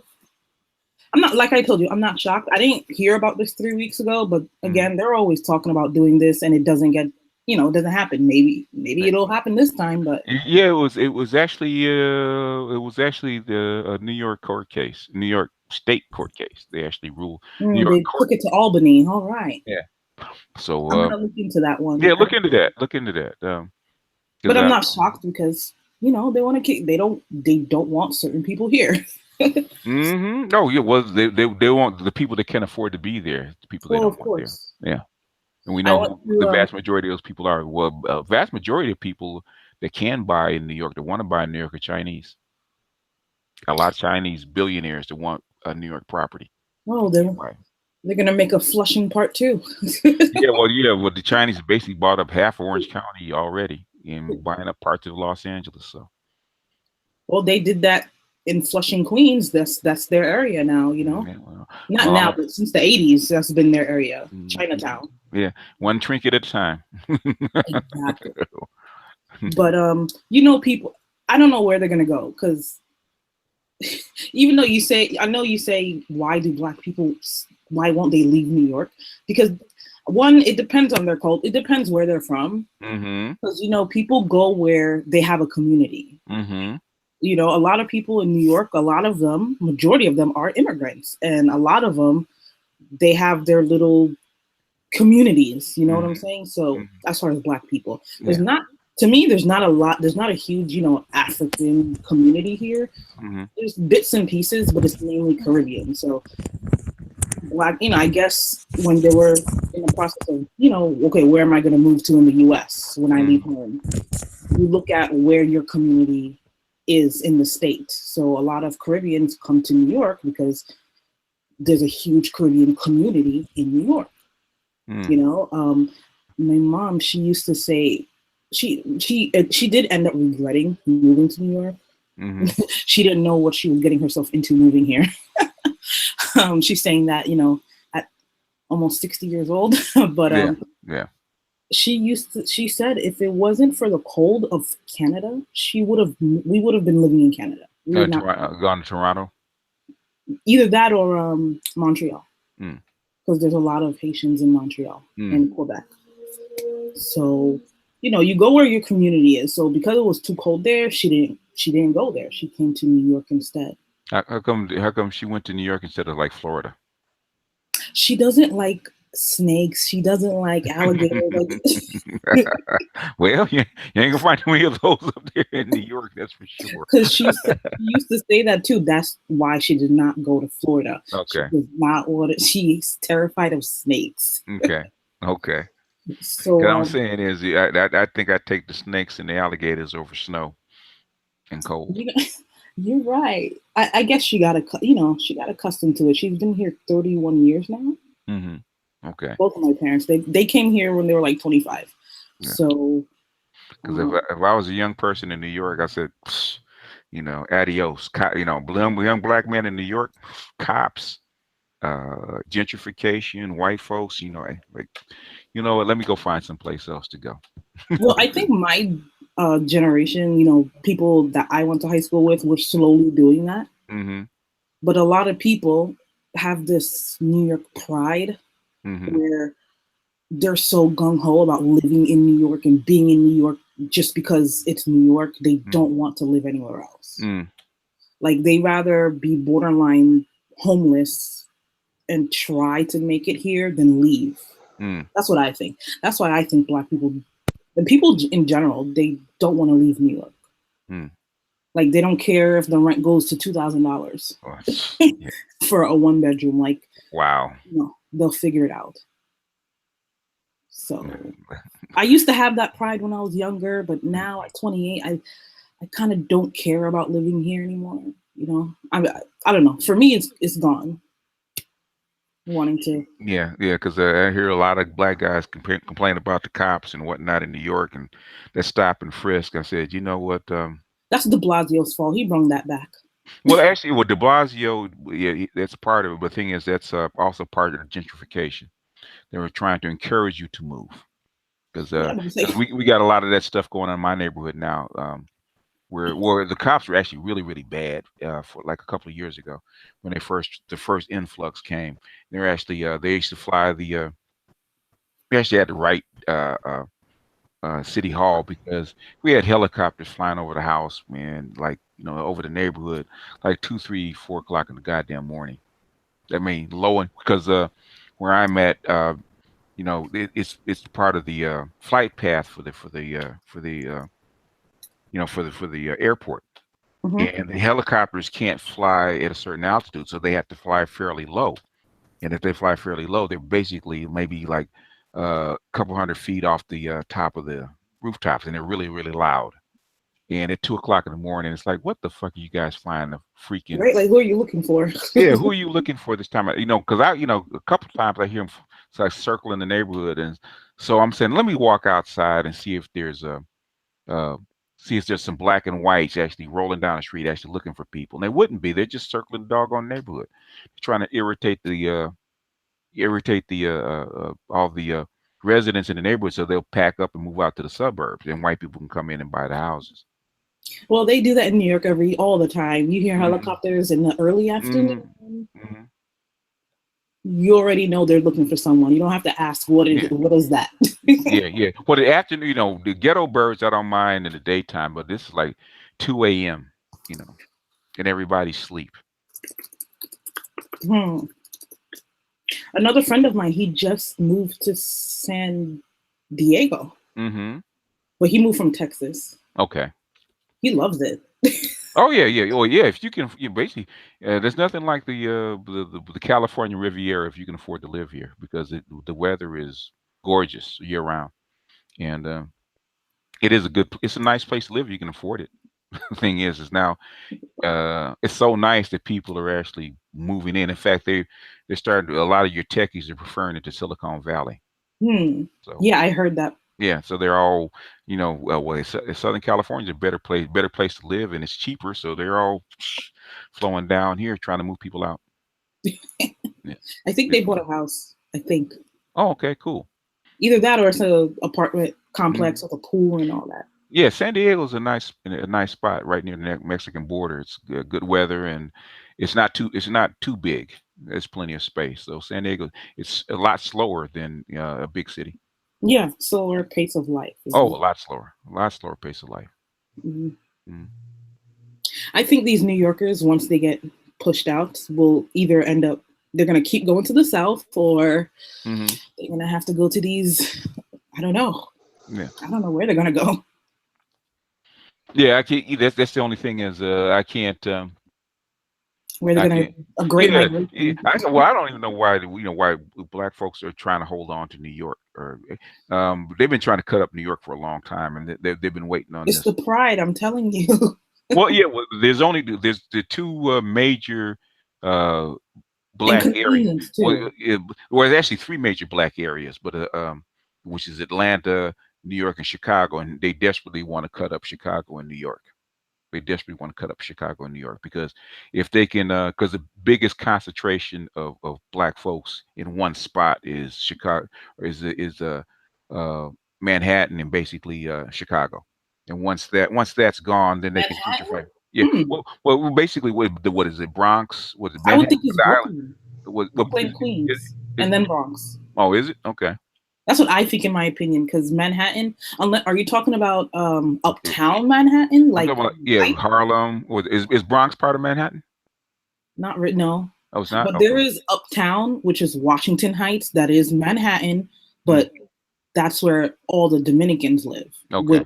They're trying to get rid of the bodegas and rename them, something else. And we protested that last year. Yeah, but the biggest concentration of Black folks is New York and Chicago, and they're slowly trying to gentrify. Chicago, I don't think they're going to have as big a problem as they will with New York. Is there? Chicago needs to make up their mind. They try to gentrify you and move you to the suburbs, and they want to move you back to the city, then move you back to the suburbs. I don't hear about it much. I feel like New York's gentrification is happening faster. There's more of you than the biggest concentration of urban Blacks is in New York. Oh, okay. I've never been to Chicago. So there's like maybe almost 3 million of you guys, but it used to be 3 million. I think it's like 2.5, and slowly they're forcing you guys out little by little. But it used to be like 3 million you guys all in one spot. And it's a big political force. And they want to actually they want to break this up. They want to break it up. Yeah. Probably don't hear a lot about what's going on in Chicago gentrification wise, because people need it. I mean, they put a Whole Foods in the city, little stuff like that, which you're not going to hear nobody complain, because the city is food deserts all around. So you put a Whole Foods here, great. You want to clean up 63rd Street by Kennedy King College? Well, wonderful, because it's horrible over there. Thank God. That's kind of the relief about it, and then when you go into the city, you can go on a city block, and I'm talking the South Side because that's where I'm from and frequent. You can, or South and East Side. You go on a city block, and it's probably 9 houses that are not vacant. Especially if you go over east, like way over east by the water, like over there by Escanaba and places like that. You can go on the city block, and it'll be 2-3 houses that's not vacant. Everything else is boarded up. They for foreclosure, right? Because of the foreclosure, when all that shit went down, yes. Oh, okay. Okay, they haven't. Yes. Yeah, the banks took Yes. it. The banks keep it on their books because if they. But a lot of them are dilapidated. If you ride through the city and see a big X on the building, that means that it's to be condemned. A lot of those houses in Chicago are dilapidated. They're not even worth keeping. Yeah, the thing is, they're not worth keeping for people to live in. But the thing is, during the foreclosure, they put on the bank's books at a certain amount. And say just out of they were sold for like $300,000. And then after the collapse, maybe they're worth now 50. Okay. If the bank decides that I need to illegally foreclose and condemn this house and actually start over, I have to write off $250,000. So and the house. I was just going to say, because in 2009, I was laid off. I got my real estate license at the end of 2009 going into 2010. So I sold real estate until mid 2011. And the bubble in the housing market kind of bust 2008 and 9, up in that area. So what I was working with primarily were investors, like people who were looking to put money into these abandoned houses or buildings and then flip them or Section 8 them out. So we would go, I would sell a house for $13,000. Legit, straight up, and off of that in Chicago, real estate money, you 3%. That you get the buyer gets 3% agent and the seller agent get 3%. So then they would slap me $2,000 under the table because it was a lot of work. These houses, we would go in and out these houses. I would take them to see 14 houses a day. I have a whole fucking list, and all of these houses are vacant. Okay, and I'm talking about nasty. If they haven't already been stripped for the copper, the house is just nasty. Flea bites on your legs. If you I would go with my pants tucked in my socks. It was that damn bad, nasty. And then with the stealing, you will run through Chicago and you'll see these big old metal things on the windows and this gate on the door that's metal, and I had to put in a color code to open this big ass metal door to get to the real front door because it was so much stealing of the copper. And it was so much people posting up in these houses that were homeless. It was a mess, y'all. It was it was a mess in 2010, 2011 in Chicago. It was horrible. If you know how banks and how the fractional reserve actually works, for every dollar asset you multiply it, you're supposed to multiply it by anywhere from 8 to 12. Okay, during the crisis you can multiply it by 30. So every time your reserve goes down, you don't just lose, say, $1, you can lose 20. And basically, so what happened, why you see a lot of houses that are staying there that should have been either torn down or refurbished or resold or whatever it is, it was worth more to the bank standing there, not to take a hit on their books. That's probably what's going on. You probably won't see it cleaned out until actually they're raising the rates and they're trying to get this stuff together. They're trying to take the banks off of life support that they've been on for the last 10 years. So slowly but sure, you might see a pickup of them actually going in and actually taking these houses out now, because now the banks can actually get them off their books. You might see that. You've probably seen it now since this year, since there's probably a big boom of people coming in and actually starting going block by block and actually tearing these houses down. I'm gonna be honest with you. I'm not seeing shit right now because Chicago, they killing each other. So I don't even want to go in the city as often as I used to, which hurts my heart because I'm born and raised Chicago, Southside, Inglewood, and I don't even want to go to where I'm born and raised from because they shooting each other up. Yeah. When is I'm just wondering, when are they going to actually take the drugs out of Chicago? Because that's all it is. When are they actually going to take the drug trade out? And finally, because it's been gone for 10 years. When they're going to actually say enough is enough and cut off the supply?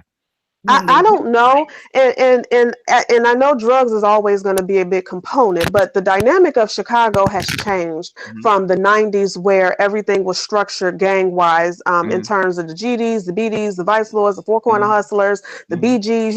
You had real leadership. They used to have meetings and shit. Like, people was held accountable for their actions in these streets. Well, right now, all of those gangs have been broken up into factions. So one block, we could be GDs, but now I'm GD, but my block is called me. Ming's block. You know what I'm saying? And y'all repping Ming's gang. So now I'm even willing to get into it with some other GDs because they repping a whole nother gang, you know, or a whole nother little faction. It's a lot of that shit going on. And to be quite honest with you, with the demolition of the projects and them coming out with this drill music, that Chief Keef shit, a lot of people have been dying. When you're listening to this music right now, they're not lying. They're actually killing each other, then bragging about it in the music, and then going to kill the next person who said something about their dead homie in that other rap. You know what I'm saying? It's stupid shit like that that's going on right now.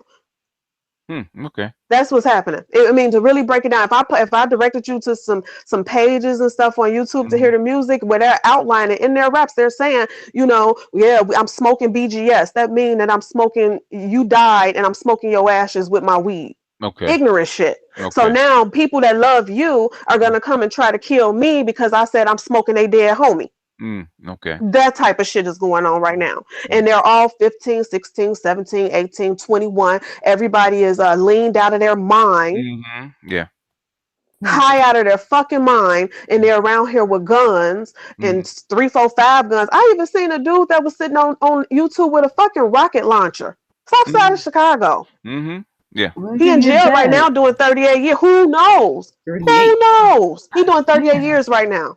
Yeah. How old is he? 20. He's probably an enforcer for somebody. A rocket launcher, y'all. That reminds me of that. I don't know if you saw the article. This was 2 days ago. This guy posed. He had a handgun. He looked Hispanic. He posed in front of an NYPD cop car. Now, obviously, every job opportunity he had is gone. I'm like, why though? Like, why? You're in front of an NYPD patrol car with a gun in your hand? Like, because they're not taught consequences, and that's well, now he is, because now he can't. I guess he was looking to work with kids. I'm talking about as a child, they're not taught Oh consequences. yeah. Well, and then when they get adult, I hear it all the time when I actually talk to millennials, say on Hangouts, they're not aware. They're not aware of their actions. They think they can just say anything and do anything, and nothing's supposed to happen. Yeah, he's an idiot. Like, what did he think was going to happen? Like, they don't. In front of an NYPD patrol car? They don't. You're lucky the cop wasn't in there. They don't. They don't think. That's the problem. They don't think. They don't think. Ming knows. Ming has millennial. They don't think. She ain't thinking about nothing. They don't think. Honestly, I don't even know how old he was. Hey. Well, you know how your generation is, because they do stupid stuff. Say, why'd you do it? Oh, ain't nothing gonna happen to me. It's okay. I can say what I want. I can do what I want. That's what they think. That's what they think. Yeah, I'm serious. And people in the chat are already naming the dude I'm talking about with the rocket launcher, just in case y'all thought I was exaggerating. Well, I know you telling. They know who I'm talking about. Well, I'm glad they got him. He don't need to be on the street. So let me ask Ming this. You ever watch like what's that show called? Everyday Struggle with Joe Budden and DJ Academics? And only when he talked about Fredro Starr, whatever his name is. Is that who you're talking about? Chief Keef people. Only watched that one when he said that disrespectful shit about him. Yeah. Because they had a rapper from, I think he's from Chicago, named Vince Staples, who like was trying to go on there, call himself trying to check DJ Academics about his YouTube channel called I think DJ Academics. Warren Chirac. Yeah. And I used to follow that channel, and I used to think that like a lot of that stuff was over exaggerated, because like another YouTuber I like to listen to is Mr. Superboy 223, who is from Chicago, and he always gives a history lesson of Chicago in some of his videos. And he'll talk about how you could find random boxes of guns, and how like sometimes you'll have white people from other areas coming to Chicago, kill a bunch of black people, and then like frame it to make it look like other black people are killing each other. So I guess I just want to know, like, what's the real story? Is it more what Mr. Superboy is saying, or more like what DJ Academics is saying? It's probably a mix of both. I think it's I would say a mixture of both. What DJ Academics is reporting and that Warren Chirac is 100% legit. He better watch his back. That's how legit it is. You know what I mean? But I think that the white people too. I mean, why not? Should they do every damn thing else wrong? But DJ Academics is 100% on point. He's actually giving you a tally of what's going on in Chicago. Yeah. He's not lying. It's true. Yeah. The only thing that really stopped the cocaine trade in Los Angeles was the Rodney King riots. It's the only thing that stopped it. After the Rodney King riots, they took all the fucking crack cocaine out of the black neighborhood. Just took it out. Swoop. Even the Jamaican posse. They used to deal heavily in Los Angeles. They even complained. Santana, yeah. Oh, I'm sorry. Fredo Edmondson said Fredo Santana. I couldn't think of his name. I was saying it wrong, but that's what I'm talking about. He's the one with the rocket launcher? No, he was the one who died from actually a lean overdose in California. What is lean? Isn't that cough syrup and yeah, but it's that, but it's that codeine, but it's that prescribed version though. It's not just regular cough syrup. Yeah. Okay. What is this? It's the prescribed version. Okay, that's what they call lean. Yeah, you mix it with like soda.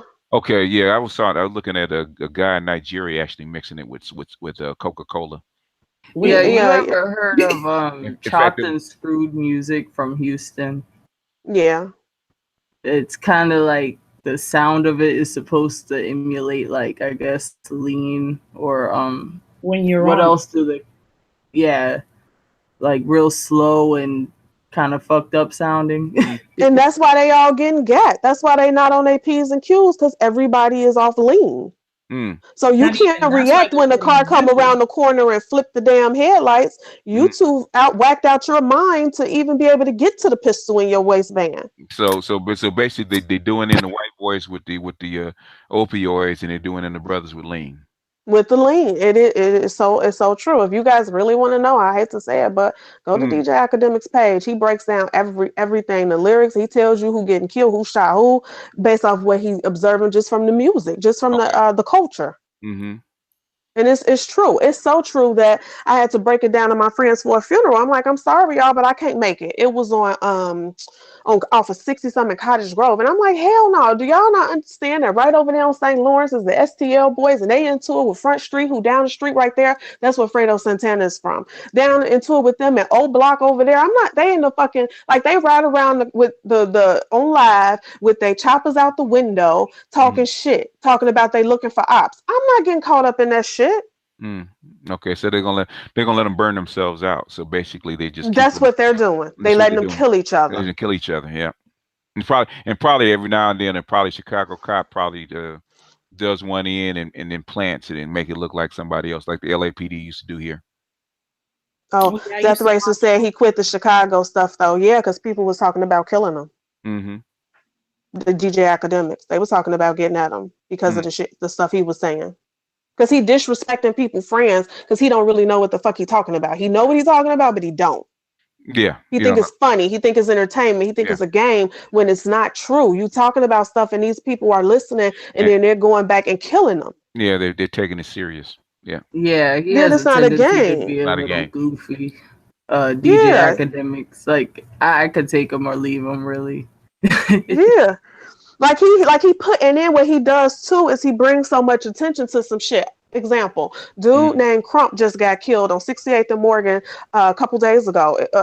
Actually yesterday, going into Friday. He got shot 4 times. And DJ Academics gave him the title of the scorekeeper. So when you give it, because he would talk about the drama in the streets, this dude from Crump who in the streets and he had just got out of jail or whatever, but you putting it on your platform that it's a guy out here who's doing this and doing that. This man is dead now. He just got killed yesterday. Wow. You see what I'm saying? And and it's really just that simple. Yeah. Basically they're gonna let you clean yourself out. That's what's gonna happen.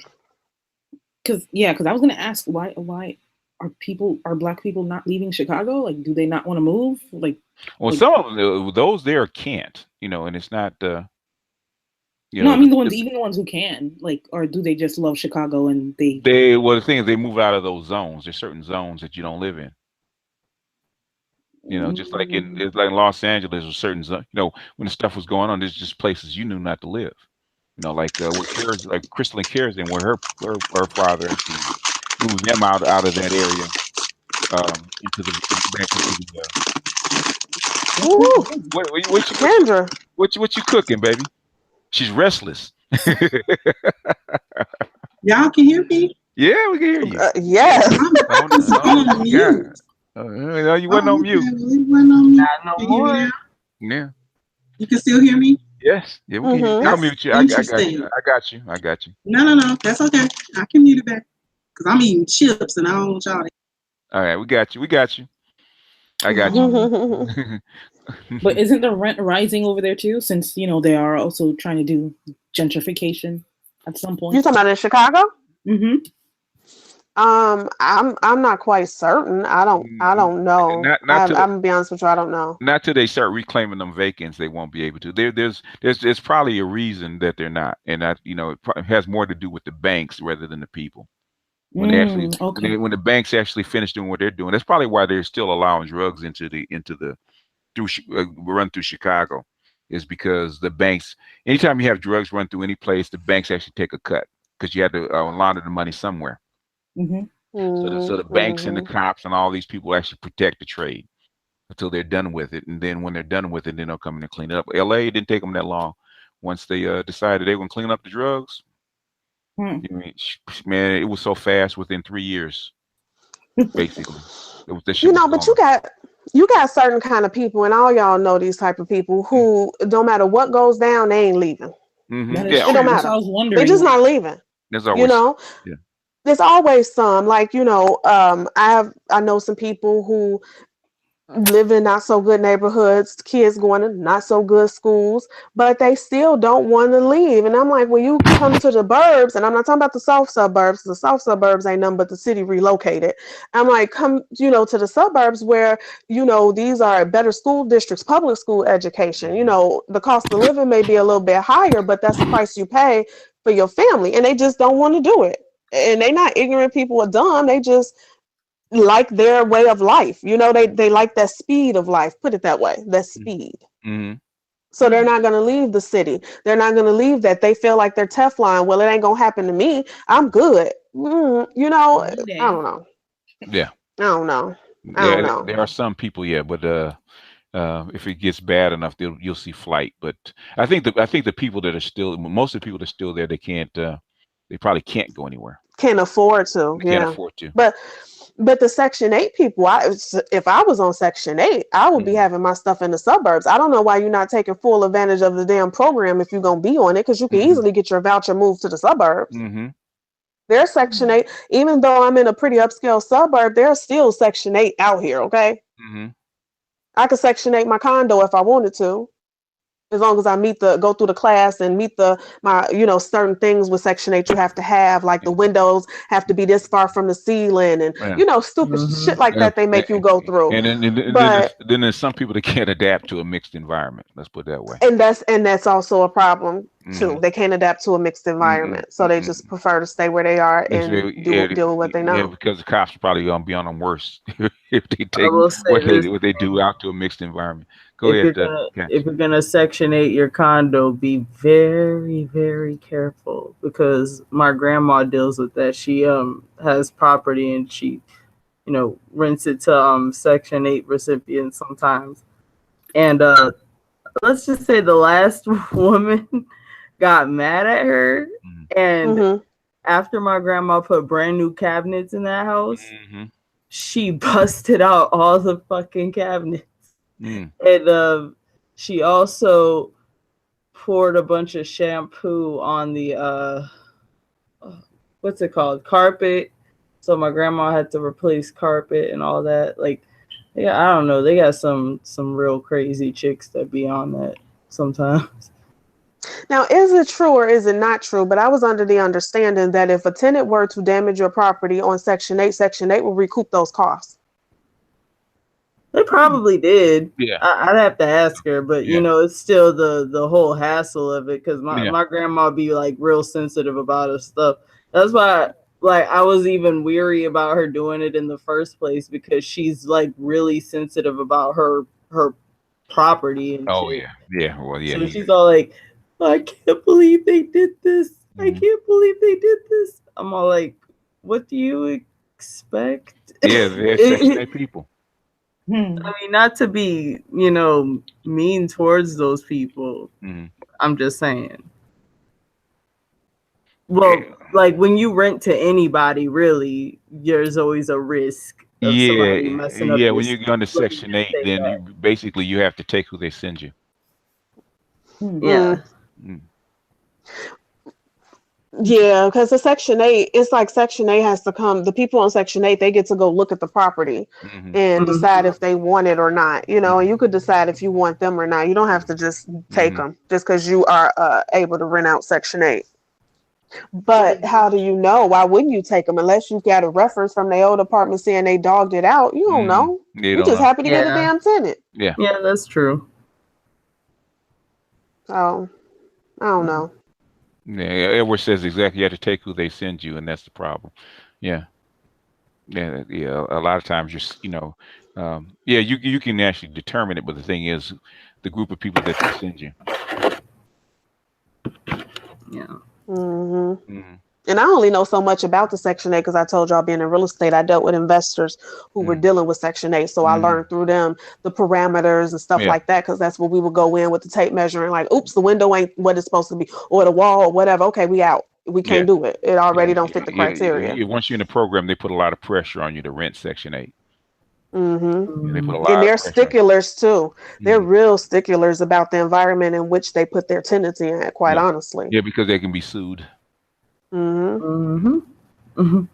They have to have federal go by federal guidelines, because if you if you have lead paint or something like that, and they stick a group of kids, a woman with two kids in a house with lead paint, and they eat paint chips and asbestos, or whatever it is, and they get sick, guess who they're going to sue? It's not going to be you.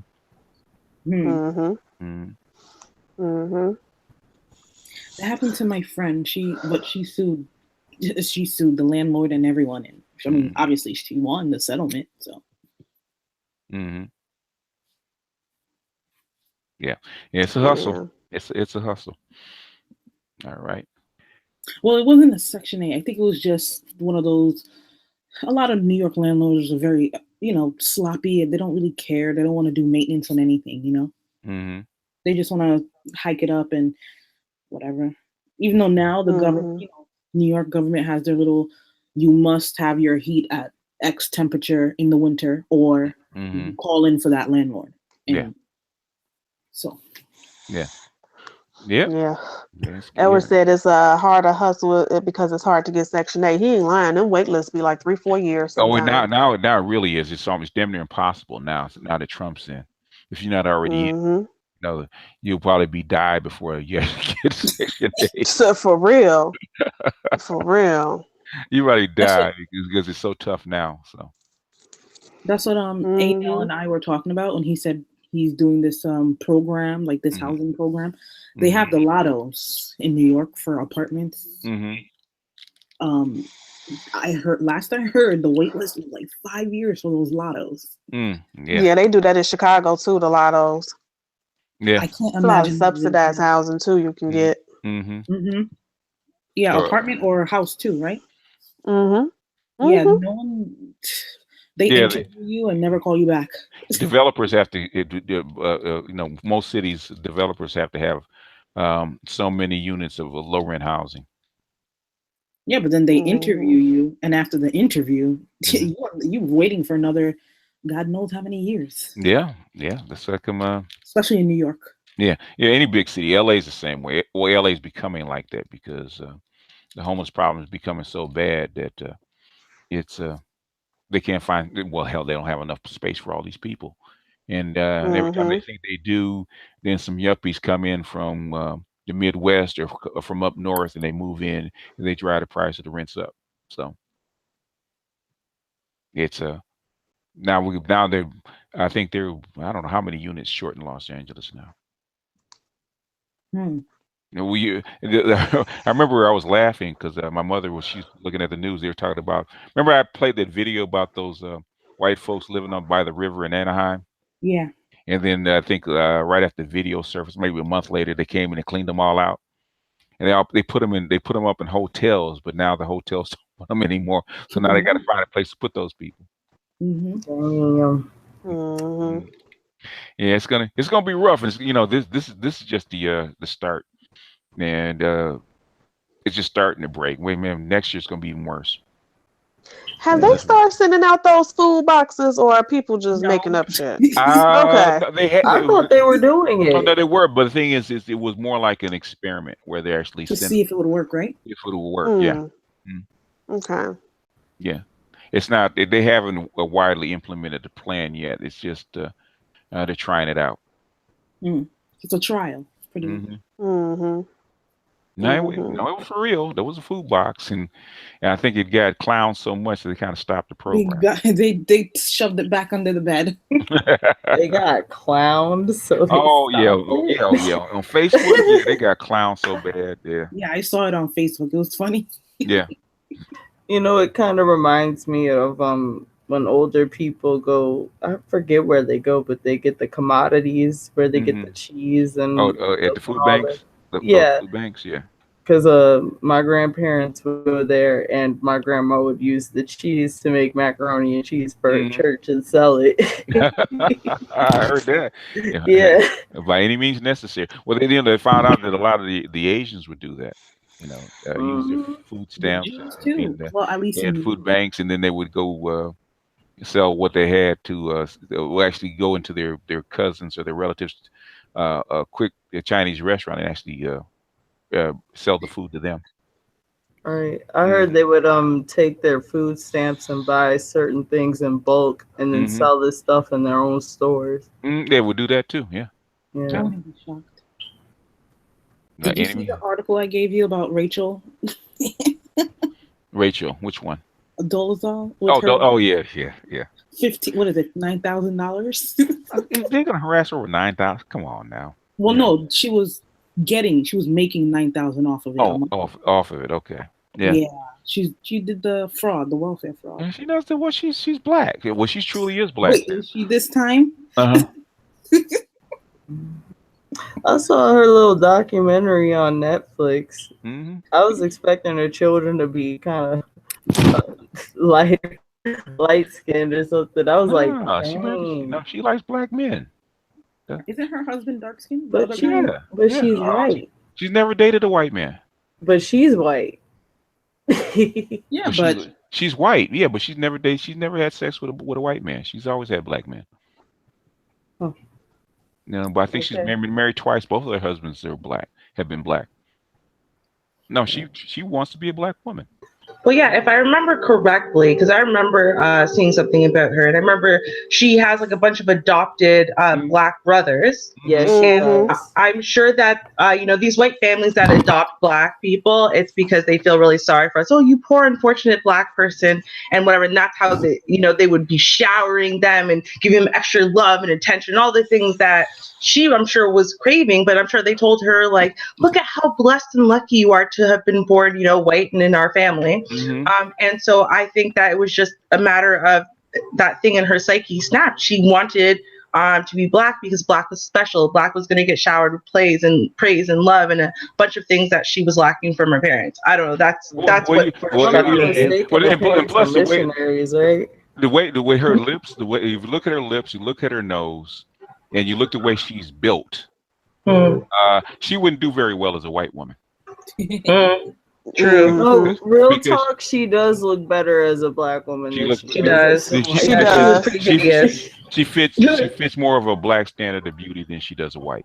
I watched this YouTube video of this girl who actually had her as a professor, and she never knew. She said they always felt like something was off about her. They couldn't put their finger on, but her race wasn't it. They never thought about it was her race. Yeah, because she really, if you didn't know that she was white, really didn't know she was white. She looked like she was either mixed or she's just a really, really light skinned, like Creole black woman. Netflix has a documentary about her on there. Because her I lips forgot the name of it. because her lips are kind of full. Her nose is big for a white person, and her build, she's kind of chunky. She doesn't. In the documentary, they show her in the mirror. She in the mirror doing her own braids, you know, doing her own micro braids and stuff. I'm like, look at this white girl sitting up there actually micro braiding her damn hair.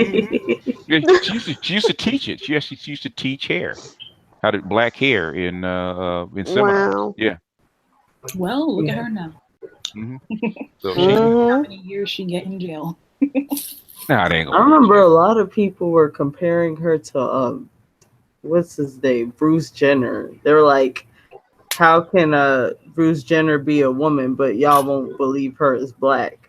What the hell would I remember seeing that on Instagram. was Sean King work for Black Lives Matter? He's white. Sean King, I don't know about him. He's white, but he doesn't want to be. He doesn't want to be called white. His race. I'm talking about. I don't know if you can trust it. That's what I'm talking about. Oh, that's true. Well, you know. Well, you got to have some kind of gumption to actually want to become identified as black. What is that noise? I think that's Ruby typing. Oh, I thought it was a video game. No. Oh, it could be a video game. Ruby's a dude, so you know she could be playing. I know video those games. video games. I apologize. Ruby is now muting because Ruby's being ignorant. My bad. Sending an email. Are you typing or playing a video game? I was actually typing. Thank you very much. Okay. I'm not that much of a dude. I'm not. You ever play Grand Theft Auto? Since you live in the GTA? I was getting ready to call you a Pookie. No. Get ready to call you an honorary Pookie. No. You know what? Honestly, you wouldn't hear me if I was playing a game. There's only one online game I play, and that's ZOMG. But if I was playing a game, I'd be playing Zelda on my Wii, which doesn't make the typing sound. So. Okay. Yeah. Oh, I'm still on the first. No, I'm lying. I'm on the second one for Wii right now. So. Because my Wii broke so long ago, so I had to get a new Wii. My husband got it for me for Christmas, so now I got to work on the second one before I get to the third one before I can get to anything new on the new Wii. So I'm working through it, guys. Wish me luck. And I'm sorry, continue your conversation. I'm sorry for being so rude and interrupting it with my typing. You sound like you was over there like Kermit the Frog, like that meme with Kermit and he just going crazy on the damn keyboard. I thought it was a controller.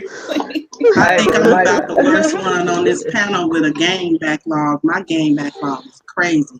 I still got shit on the PS3 I gotta play.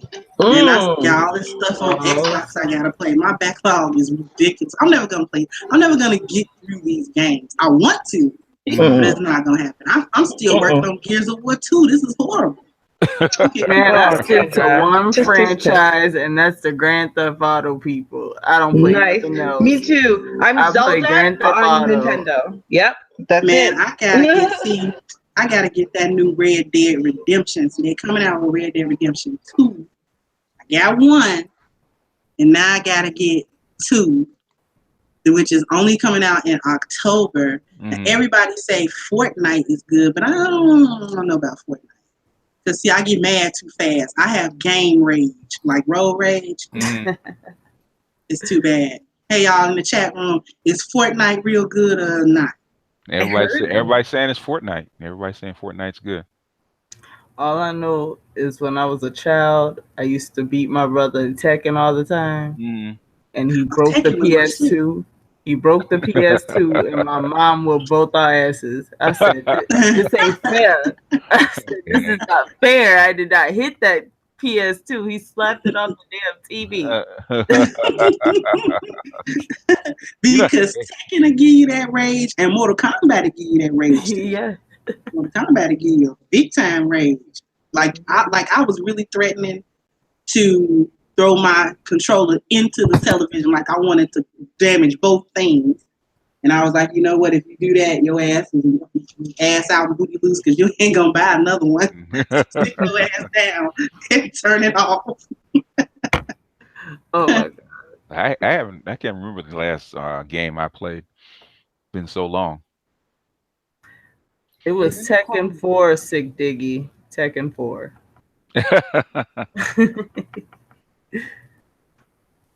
There's a new Call of Duty coming out from PlayStation.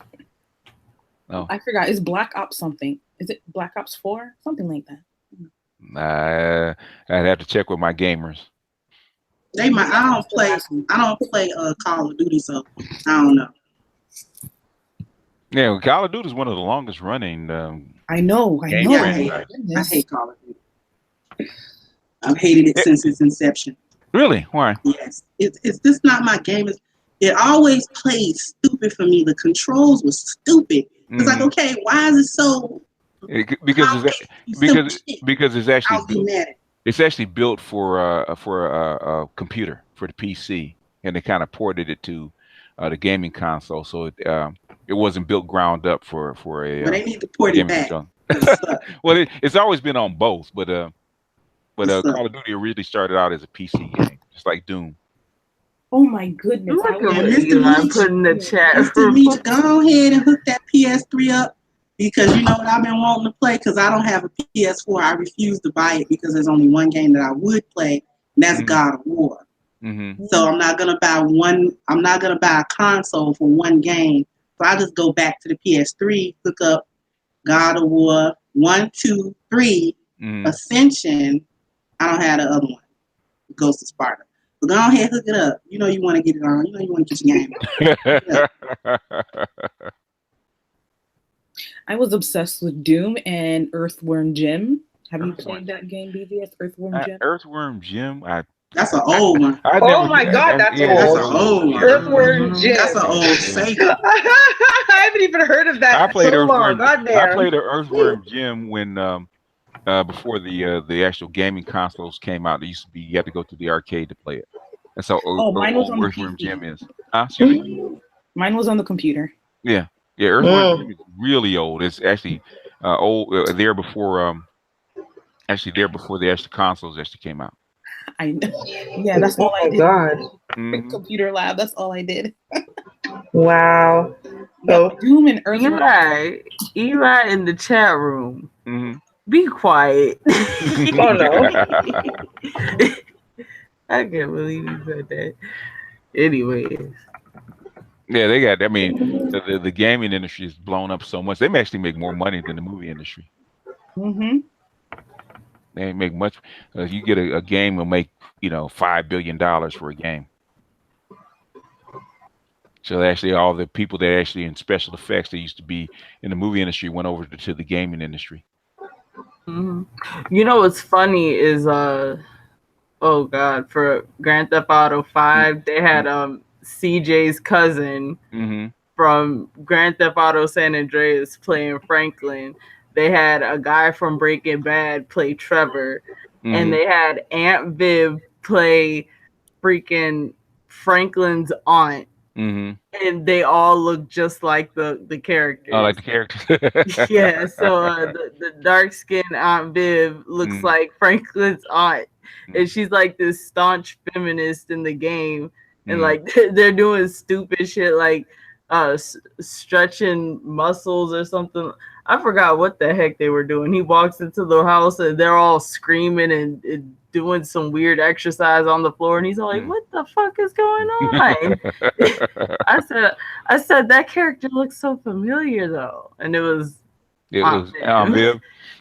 What a crazy behind. Yeah, Edward is actually congratulating you on your channel, DJ Fish Grease. I think she's muted. Yeah, thanks, Edward. That was really, really nice of you, man. Listen, the warm reception is awesome. Now, I did cook tonight, which I probably uploaded. I'm not going to bed. It'll probably be uploaded at some wee hour of the morning. Because I haven't even edited the video yet. I just, recorded my voice. But man, the reception has been so awesome. Thank you, BGS, for mirroring my video. That was awesome. Yeah, you got 6,000 views on that video. Right? Like, damn, girl. That is quite an entry into the content creator world. Like, yeah, she got 300, almost not quite 400 subs. So yeah, for your first week, not even half a week. And may I say, just one quick thing, I told you so, Kendra. Okay, sorry, continue. You did tell me so. I told you so, girl. And also, Ming gave me some really good advice because I was going to start my channel on real petty. I was pettily activated and I was going to start my channel on some petty stuff. She's like, don't do that. And then I said, you know what? She right. I should not start my channel off petty. And actually that worked. So thank you as well. Sick Diggy asked, how did you get your nickname DJ Fish Grease? Charles gave it to me. Charles Faulkner actually gave it. Kendra, do you still have a copy of that poem you read on your last video though? Yeah. Okay. Could you drop it in the Discord one day, maybe? Yeah. Because it was like in slides. But yeah, I'll put it in there. All right. Thank you. No problem. This is a very interesting poem. Yeah, and she broke it down too. I can't believe you couldn't find the person who wrote it though. You know, I tried to go back and it was on this some obscure site and there was a person's name under it, but it didn't seem like it was their poem. It seemed like they might have been just sharing it or what have you. So I don't know who to credit that to. I actually don't know because I was looking for images. So I was Googling images for another video I was going to make, which I don't even remember what I was going to talk about. But then I ran up on that and then I said, whoa, okay, that's interesting. And first I thought it was just one slide until I realized it came in like 6 parts or whatever, 5 or 6 parts. I said, oh, okay, this is the whole thing. From start to finish. I said, okay, and when I read it, I said, okay, I got to do a video on this one. Yeah, she broke it down, boy. I had to duck a couple times because the grease was getting a little too hot. It kind of popped. You know how you drop the fish in the grease and it pops? I had to duck. Yes. Oh, shit. Yes. I said, calm down, Kendra. Don't be so mean. Oh man, that was me being nice. That was me. I said, good. I was being kind. You was going hard in the paint for all that. I mean, for the most part, you were kind, but every now and then. Oh well, then if that was hot grease, then you might as well come into the kitchen on this next video with some type of suit on. I have flash fried turkey at this point. Oh man! Like what happened? Right? What made that go down? You know, sometimes it's not a particular thing that sparks it. It's just stuff that rattle around in my head, and if I feel the need to actually say, I'll just start ranting. I say, okay, let me record this rant because you know, y'all see that. I'm keeping it suspense. Damn. Yeah. Did you see that dude that had a reaction to your video? I saw that just a little while ago, a few hours ago. Yeah, because was interesting. He had a live reaction. He was actually responding. He said, "Yeah, you're right. You're right." He said, "How's she know?" Who's that? I want to see that video too. Oh, good grief! His name is Chemical JDZ. I think something like that.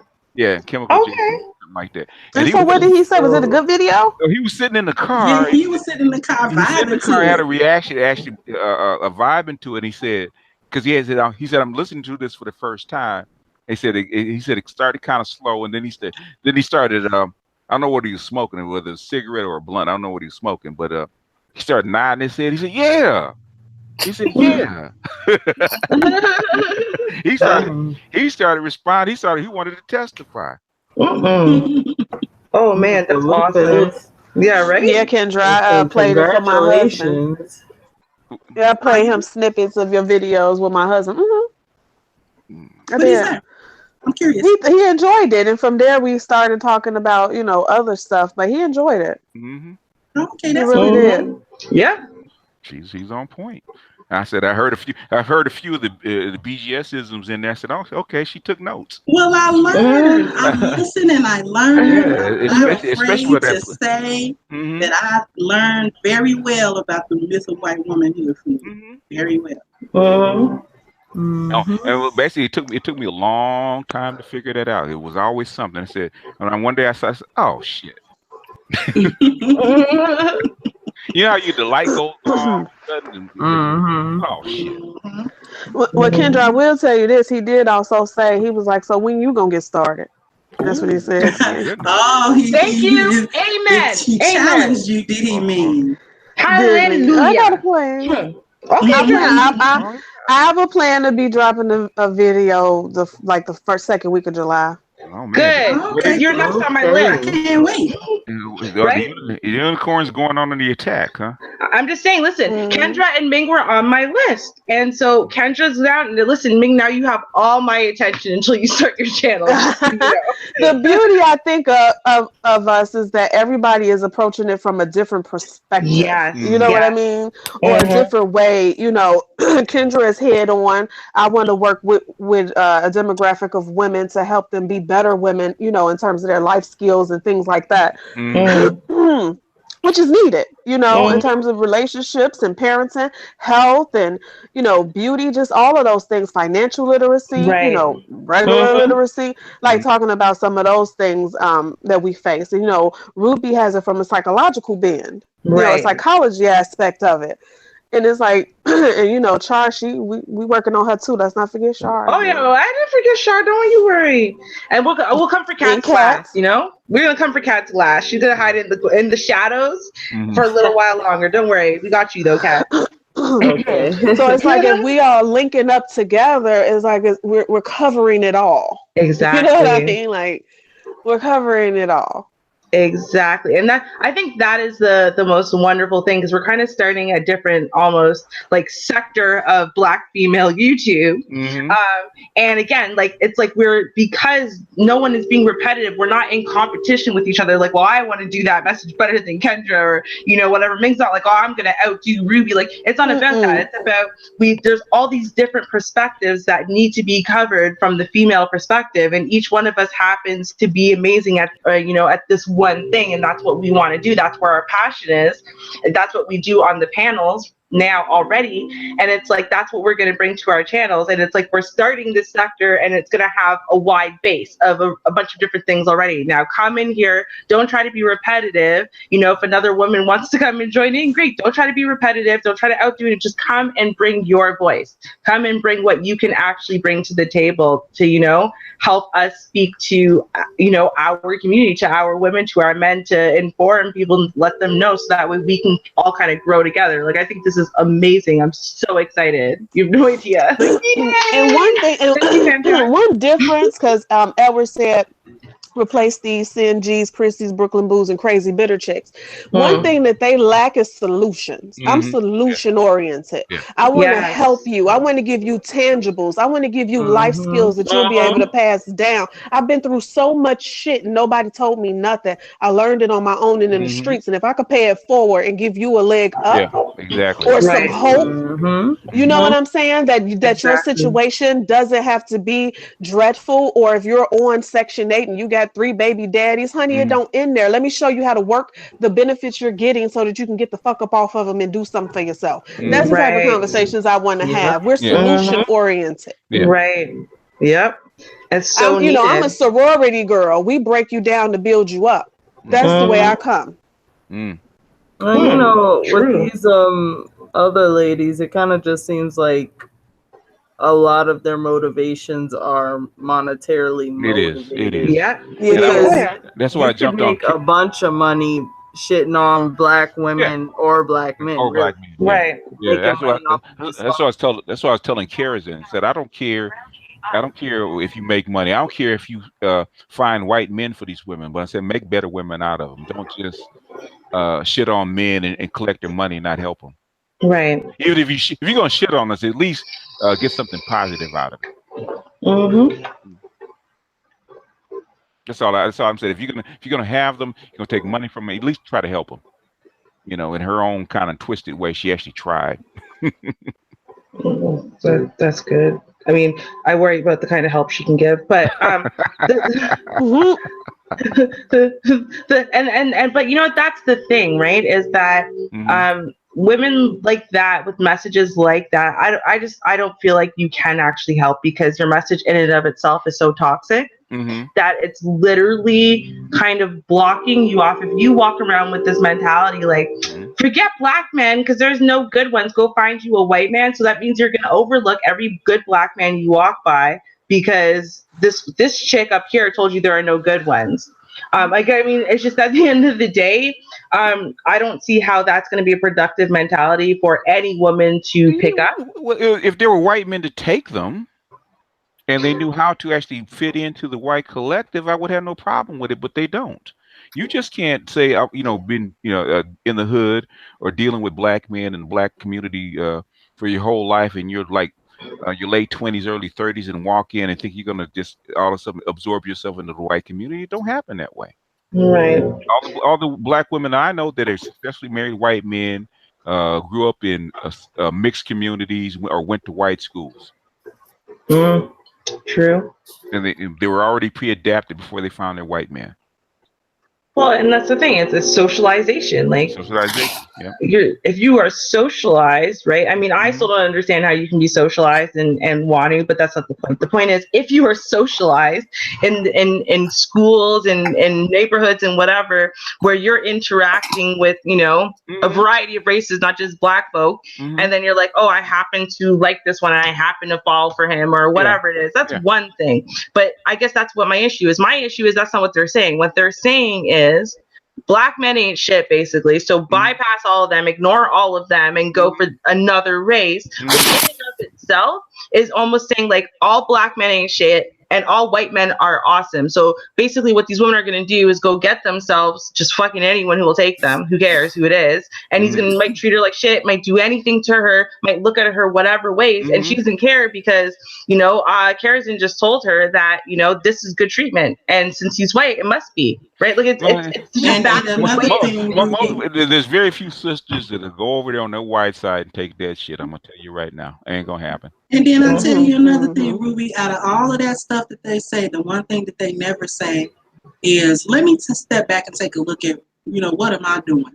Anything that makes you devoid of self-reflection and self-accountability, that ain't shit. That's a dumbass, little mentality you got. Because if you're not being introspective about your own self, your own situation, and how you contribute to things, then you're not growing as a person at all. And you have no intention of growing as a person.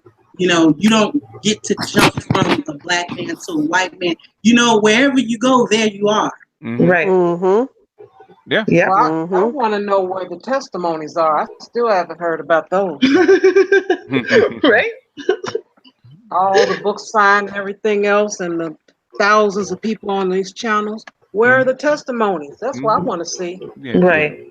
Most spin-offs. Yeah, most of the black women that can successfully marry or integrate into the white collective, they already know who they are. They don't really need any help. They already know who they are.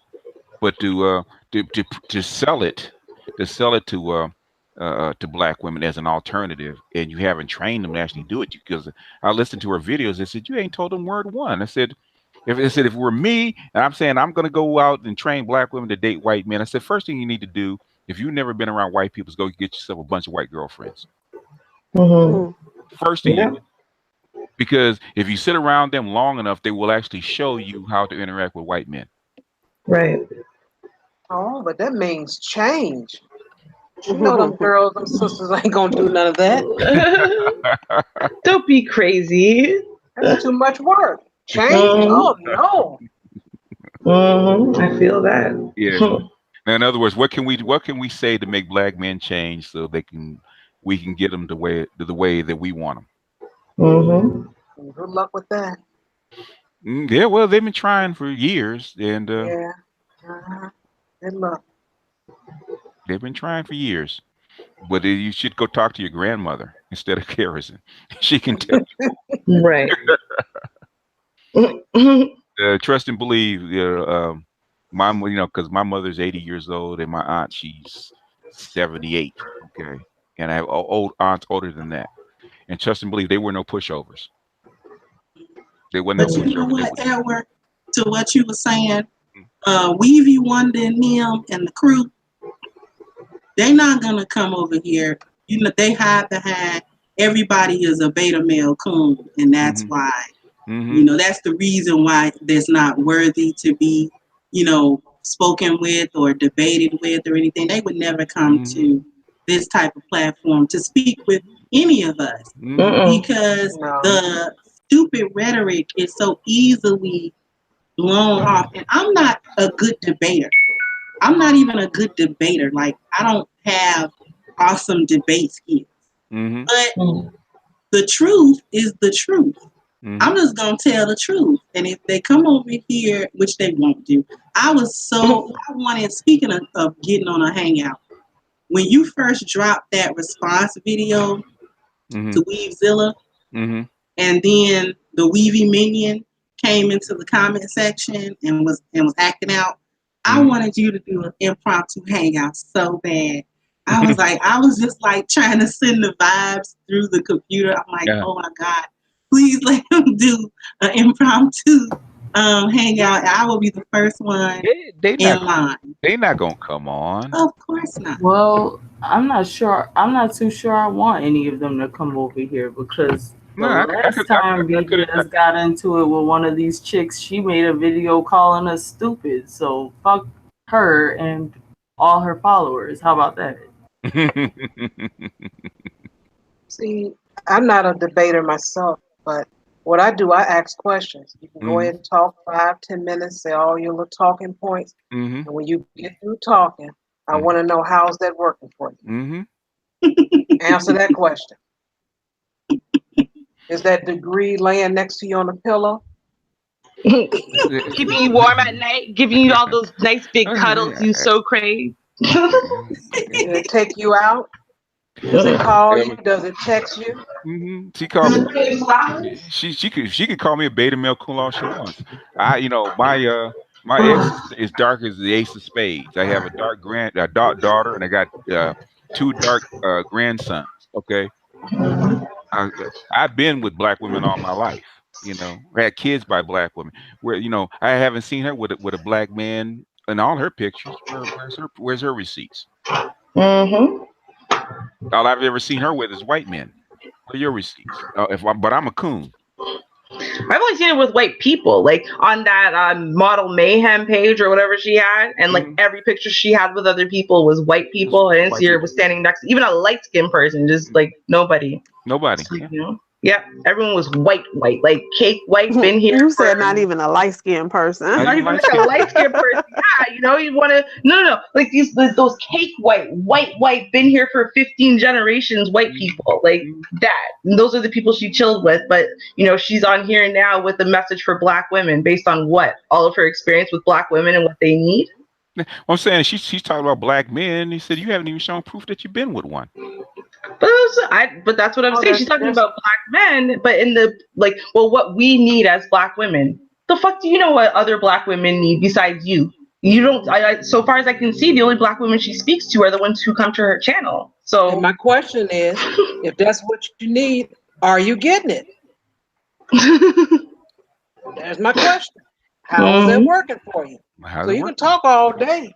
When you get through talking, just answer that question. How is that working for you? Because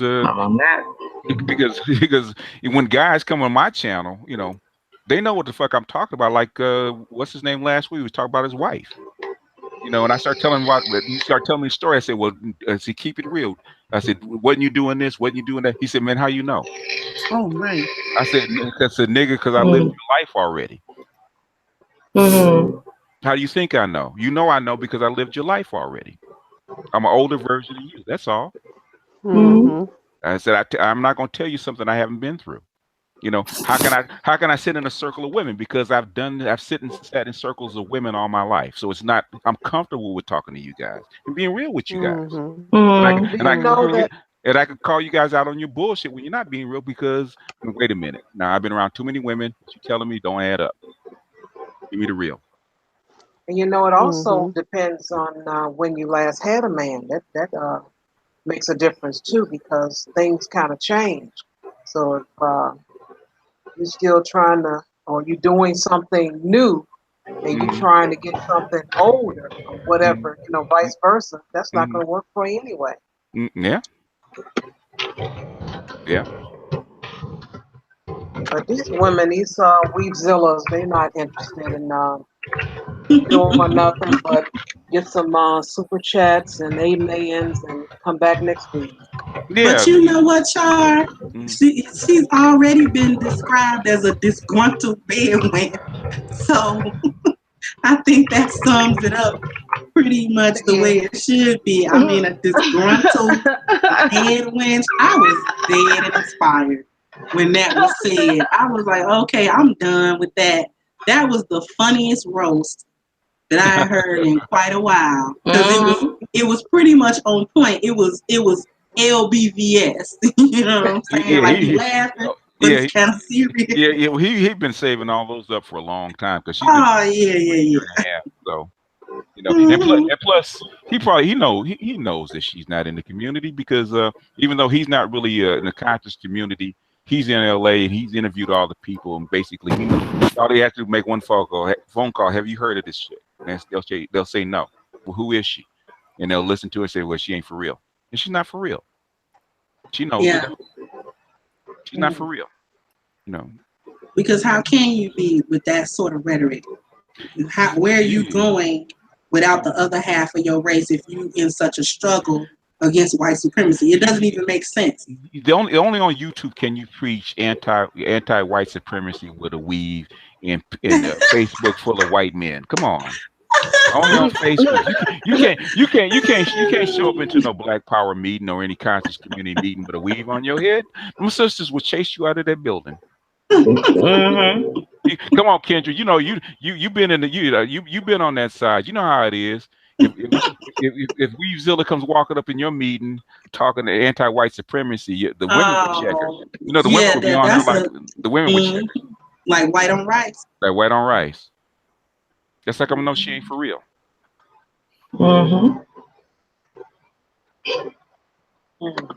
That's like I never really. That's why I said I've never really addressed her because I didn't take her seriously. I didn't take her seriously.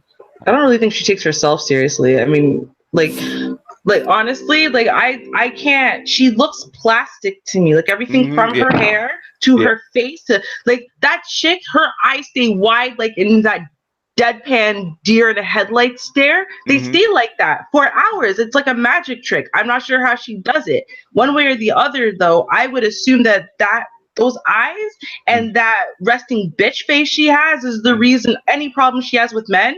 Those two things contribute to just her meeting men, and then the way she speaks, the sound of her voice, the way she talks when she's unhappy about anything. That's why she can't keep a man. That's why men keep leaving her and whatever. All of that combined, like I can't take her seriously because honestly, I couldn't tolerate her as a friend, like on occasion, let alone to like be with her and live with her and stuff. Like, ew. No, I'd pay her extra to leave. Right? Like, please but you know the thing that really killed me, Ruby, aside from the makeup, aside that bang swoop for the last decade, I'm not even really knowing how that's happening. Because if you're gonna wear the weave, at least switch the weave up. How you wearing? How you stuck on the same weave? They sell an abundance of weave. It's a weird because as she pointed out, she has no edges, and I've never seen a black one without edges somewhere. No, that's a traction alopecia there, baby. And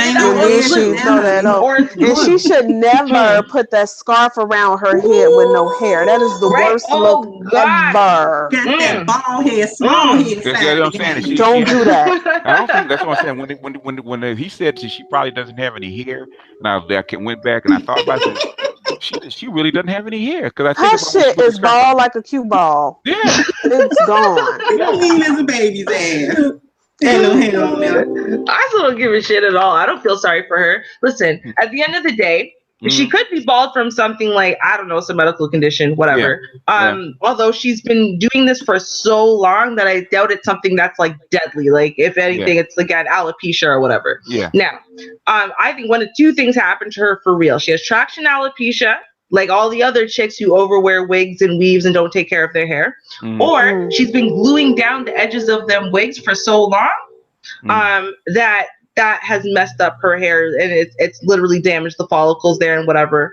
I think it's one of those two things personally. And because you see a lot of women are doing this to try to make sure their weave is perfect, to make sure they can glue it onto it, they get the perfect finish, blah, blah, blah. And that's what it more so looks like to me, honestly, than anything medical, or like she doesn't have any hair at all. She just doesn't have much, and whatever's there isn't very healthy. Because when she wears that scarf, it's too even. It's too smooth. It's too smooth. When you got that small head, bald head type deal going on, I mean, it's slick, like a seal. Because I don't see no humps, bumps. There's nothing coming out of the bottom. So you just never got your hair in no other kind of style. That's what's killing me. Like, okay, with the weave, you don't wear braids.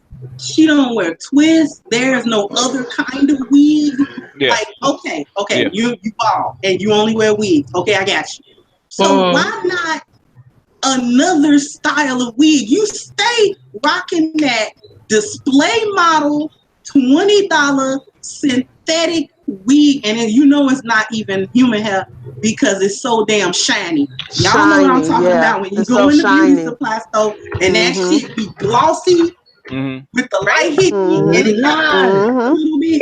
That's why I think the headband is attached to the wig. I think it came with the wig because it's so fucking shiny, and that's that cheap shit that you buy. It's a real time. I'm telling y'all.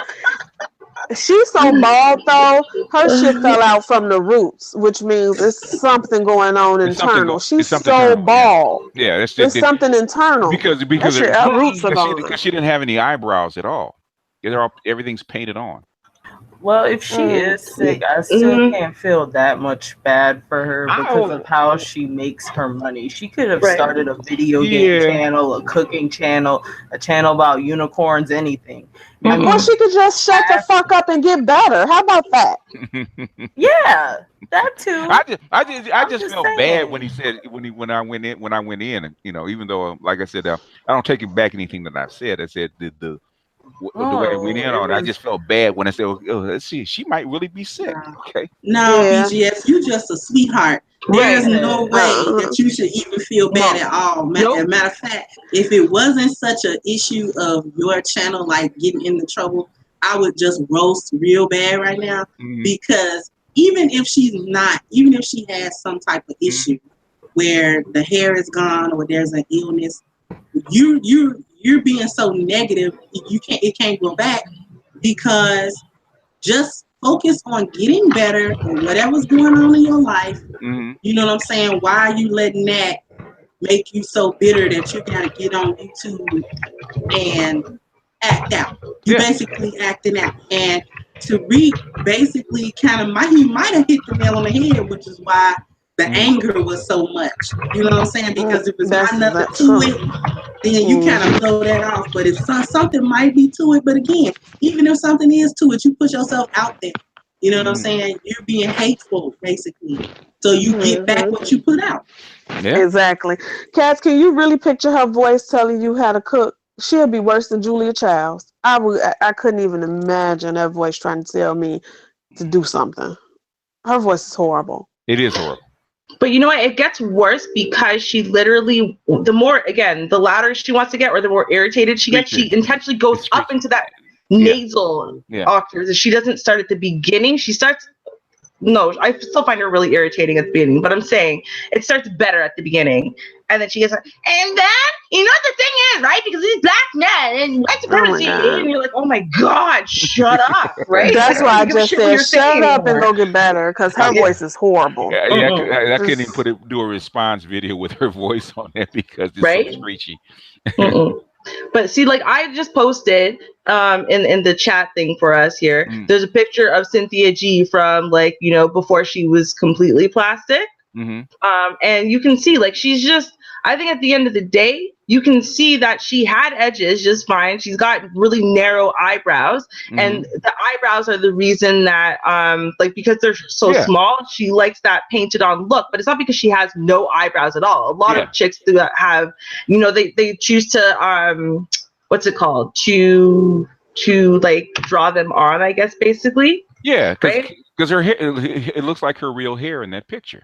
Yeah, well, I think what it is that she's got tracks in at the bottom, but the top of it is her hair. From here. Right? And then the next picture, I said that one you can see, like, yeah, you can see she's got edges. The girl doesn't have some medical condition. Poor her. She never had hair growing out of her. I'm positive she doesn't have cancer or anything because this has been going on too long. She just has the traction alopecia, whatever, and she doesn't care to try to make things any better. Oh no, that's not the picture it's supposed to be. That's the picture that it's on. That's the first one. Yeah, that's the first one when she was younger, when she actually had. Now I've seen a picture where she actually had hair compared to this one. Okay, you can. It looks like, you know. Look at her eyebrows. Look like they're painted on compared to that one. Exactly. Is that her? That don't even look like her. That's when she's younger. When she's younger. Yeah. That's what I'm saying. Like, I think it was from Model Mayhem. If you go to Model Mayhem, she's a lot younger on Model Mayhem. You can see a whole bunch of pictures of her in a slightly younger state, where you can kind of see where she started at the beginning. And looking at this picture, it tells me that she probably has just very thin hair, period. Yeah. Just looking at this picture. You know, some women hair is really, really thin like that. I know a lot of women like that. This is the nature of the beast. Because how flat her weave is and oily, she probably has thin hair just off top. Exactly. But I don't know. She's so bald. It made me. It just looked like it fell out from the roof. It looked like it fell out from the roof. Like there's something wrong because she's just too bald. You know, even she's too bald. She's too bald. No stubble. No stubble at all. Yeah, that doesn't look right. Yeah, but that's what I said. Traction alopecia is serious. Like that's what's happening to a lot of these girls who are addicted to the weave and to the wigs, and they care about that above and beyond their own natural hair. And so they are doing really destructive things to their own natural hair. Like you can wear weave. I've worn weave for 16 years. You see my hair, it's so long, people think it's fake. So you can definitely maintain your natural hair, but a lot of women don't because they're trying to make that fake ass hair that they purchased look like it grew out of their own head. So people think that they're, I don't know, biracial or that they got the good hair or whatever it is, right? They're literally destroying their stuff.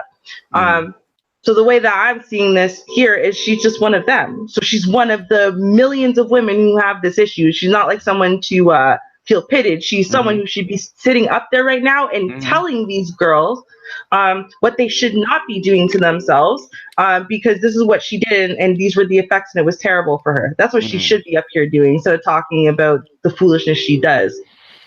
She's not gonna do that. She's too vain. All that face and makeup tell you she's too vain. She's not going to sit there and actually expose herself and who she really is, which people will actually be able to relate to. She can't do that. She's too fake. She's on a pedestal. Everybody else is imbeciles. She can't do that. You'll never know what's really going on with her. She strikes me as that type of woman. You know, the ones who hold all their secrets close to their chest because they're so concerned about what people think about them. They won't ever be real. Yeah. They got to be better.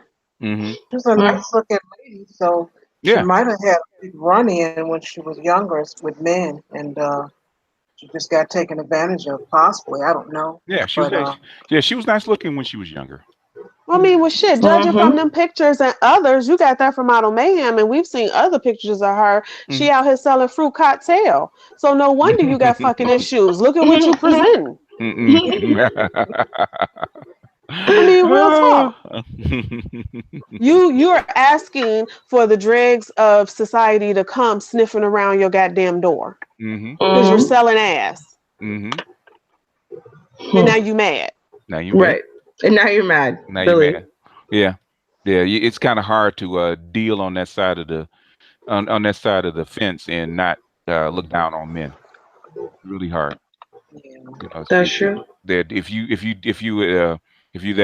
working in that industry with men, especially with the common guy, you're gonna have you're gonna develop a contempt for men. It is what it is because you've seen the seedy side of men. Right. You see the worst, the very, very worst. A lot of them are showing you within their, just what they're even asking you to do, right? Just, and then the way they treat you while they do it, it's just if you were to think about it afterwards, like, yeah, I can see that. So it's very worse. You might even be surprised and see a guy that you thought was what you think, quote unquote, normal, good looking guy and whatever, and he's married with 2 kids or whatever, and this is what he's doing. And you're like, oh. He's paying for the service. Yeah. He's paying for the service. Yeah. And I've seen it. It's kind of we tell guys that want to date strippers, or you want to date women that have worked on that side of the fence. I said, if you're not the kind of guy to kind of handle that woman, you need to go look someplace else. Because you're not ready for her. You're not ready for the reality. You can't be a milk and cookies kind of guy and date a stripper, because you're gonna get hurt. That's true. You're gonna get hurt. Because when she does something, when what's in her comes out, and you're not ready for it, you're gonna get hurt. Because you have to, you got to take her for what she is. Every man, like I said, tell men, men love sluts because it's easy access and the sex is open and free. But the thing is, there's a downside to that. Because if you marry a slut or get in relationship with a slut because of good sex, just because you walk out the door and working overtime and providing for it doesn't mean she's gonna stop being a slut. Actually, it's funny. My husband has this friend, and she is now in the place where she is actually a recovering addict, but she was also a prostitute, and so she still does it on occasion to pay the bills. It's something that is her. It's not like this, it's not her profession. Like she's one of those, out on the street trying to make ends meet or whatever. She's more the type who, she gets phone calls, she shows up somewhere, whatever, meets so and so person. She has that set up. So now the thing is that she has lost so many men because, she's beautiful. She really is very beautiful. And they start building this whole entire life in this dream and this whatever. The last one cried. He was a cop. The last one cried when, they found out, and you're a prostitute. Like not everyone can take that. And she's a very, very beautiful, very attractive woman. It's like, nope. Just can't do it. You can't do it because you have to, you have to, for a guy to deal with a woman like that, he has to have he's got to have a hard heart. He's got to have a hard heart because he has to do. You have to know that, okay, when you leave, when you deal with a woman like that, let's put it this way, when you deal with a woman like that, you got to lay down your rules. Okay, I know who you are and know what you do or what you're liable to do. That's the BGS rule for women. If you're gonna deal with being in a relationship with a slut, okay, no attitude, no babies, and no diseases. Don't bring me home no strange babies. If you're gonna be out there doing whatever you're doing, those are 3 things that I don't want to come to my house.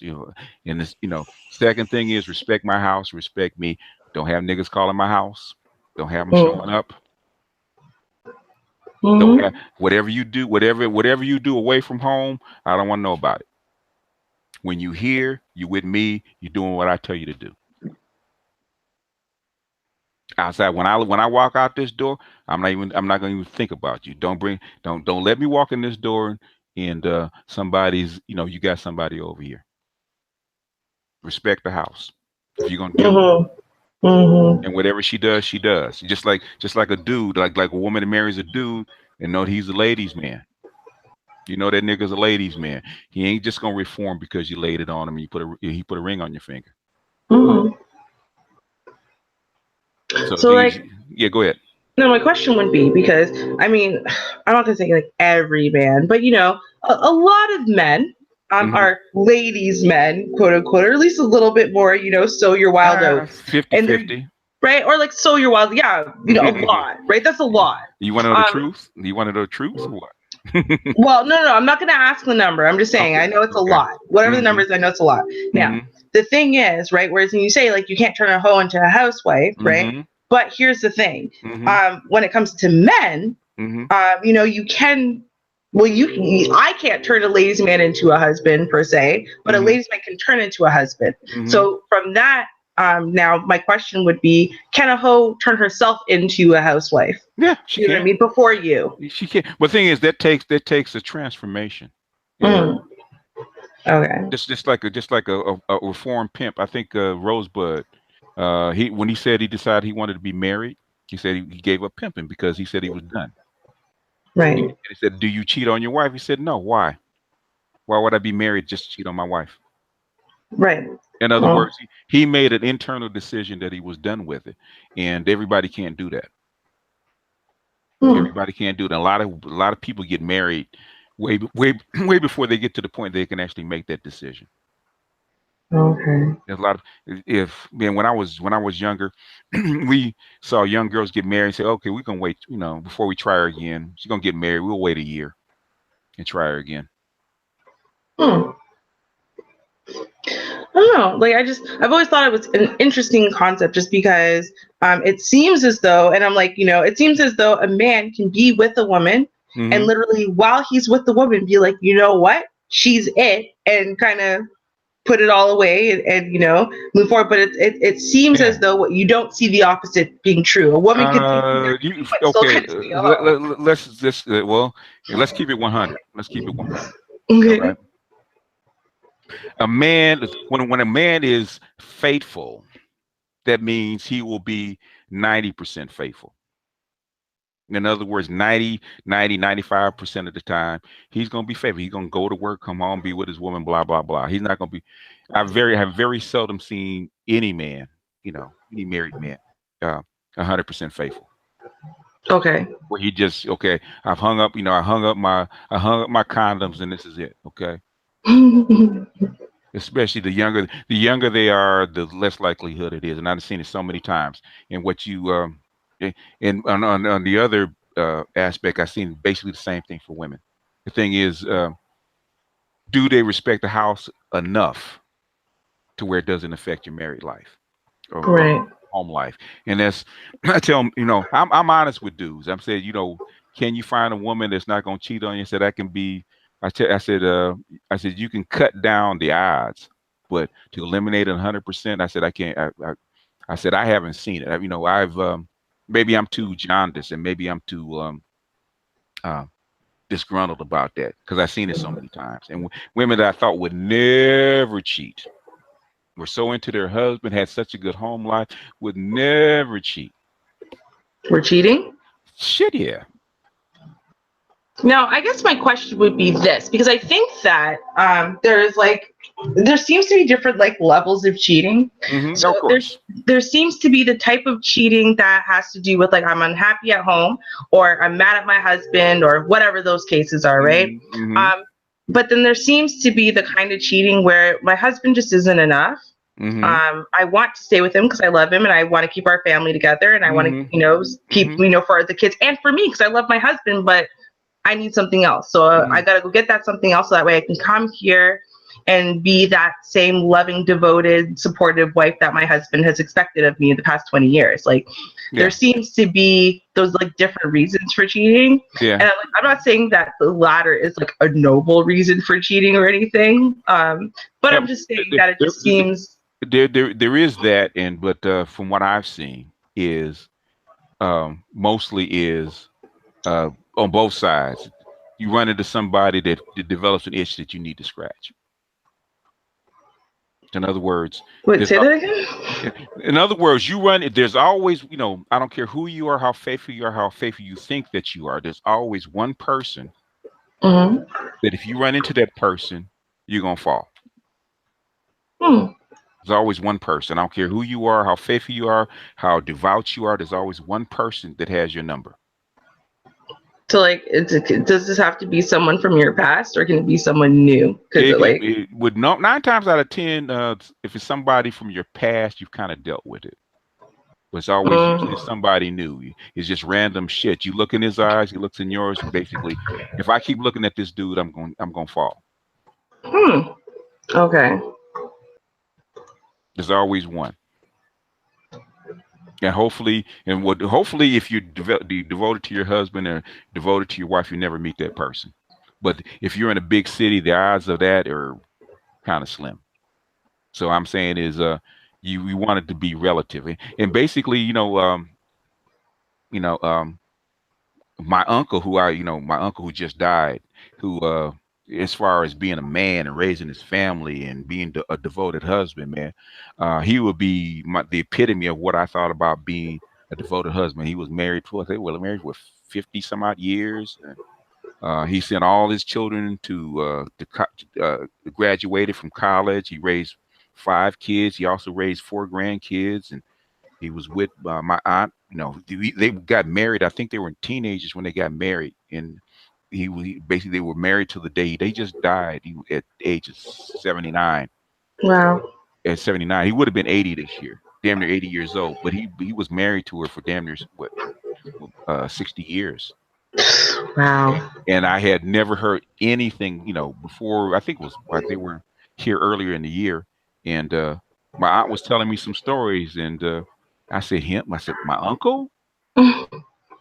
She had never said anything about it. He had never said anything about it, and you would have thought that they were just like meant for each other and raising kids and all that kind of stuff. I said, Well, I would never known.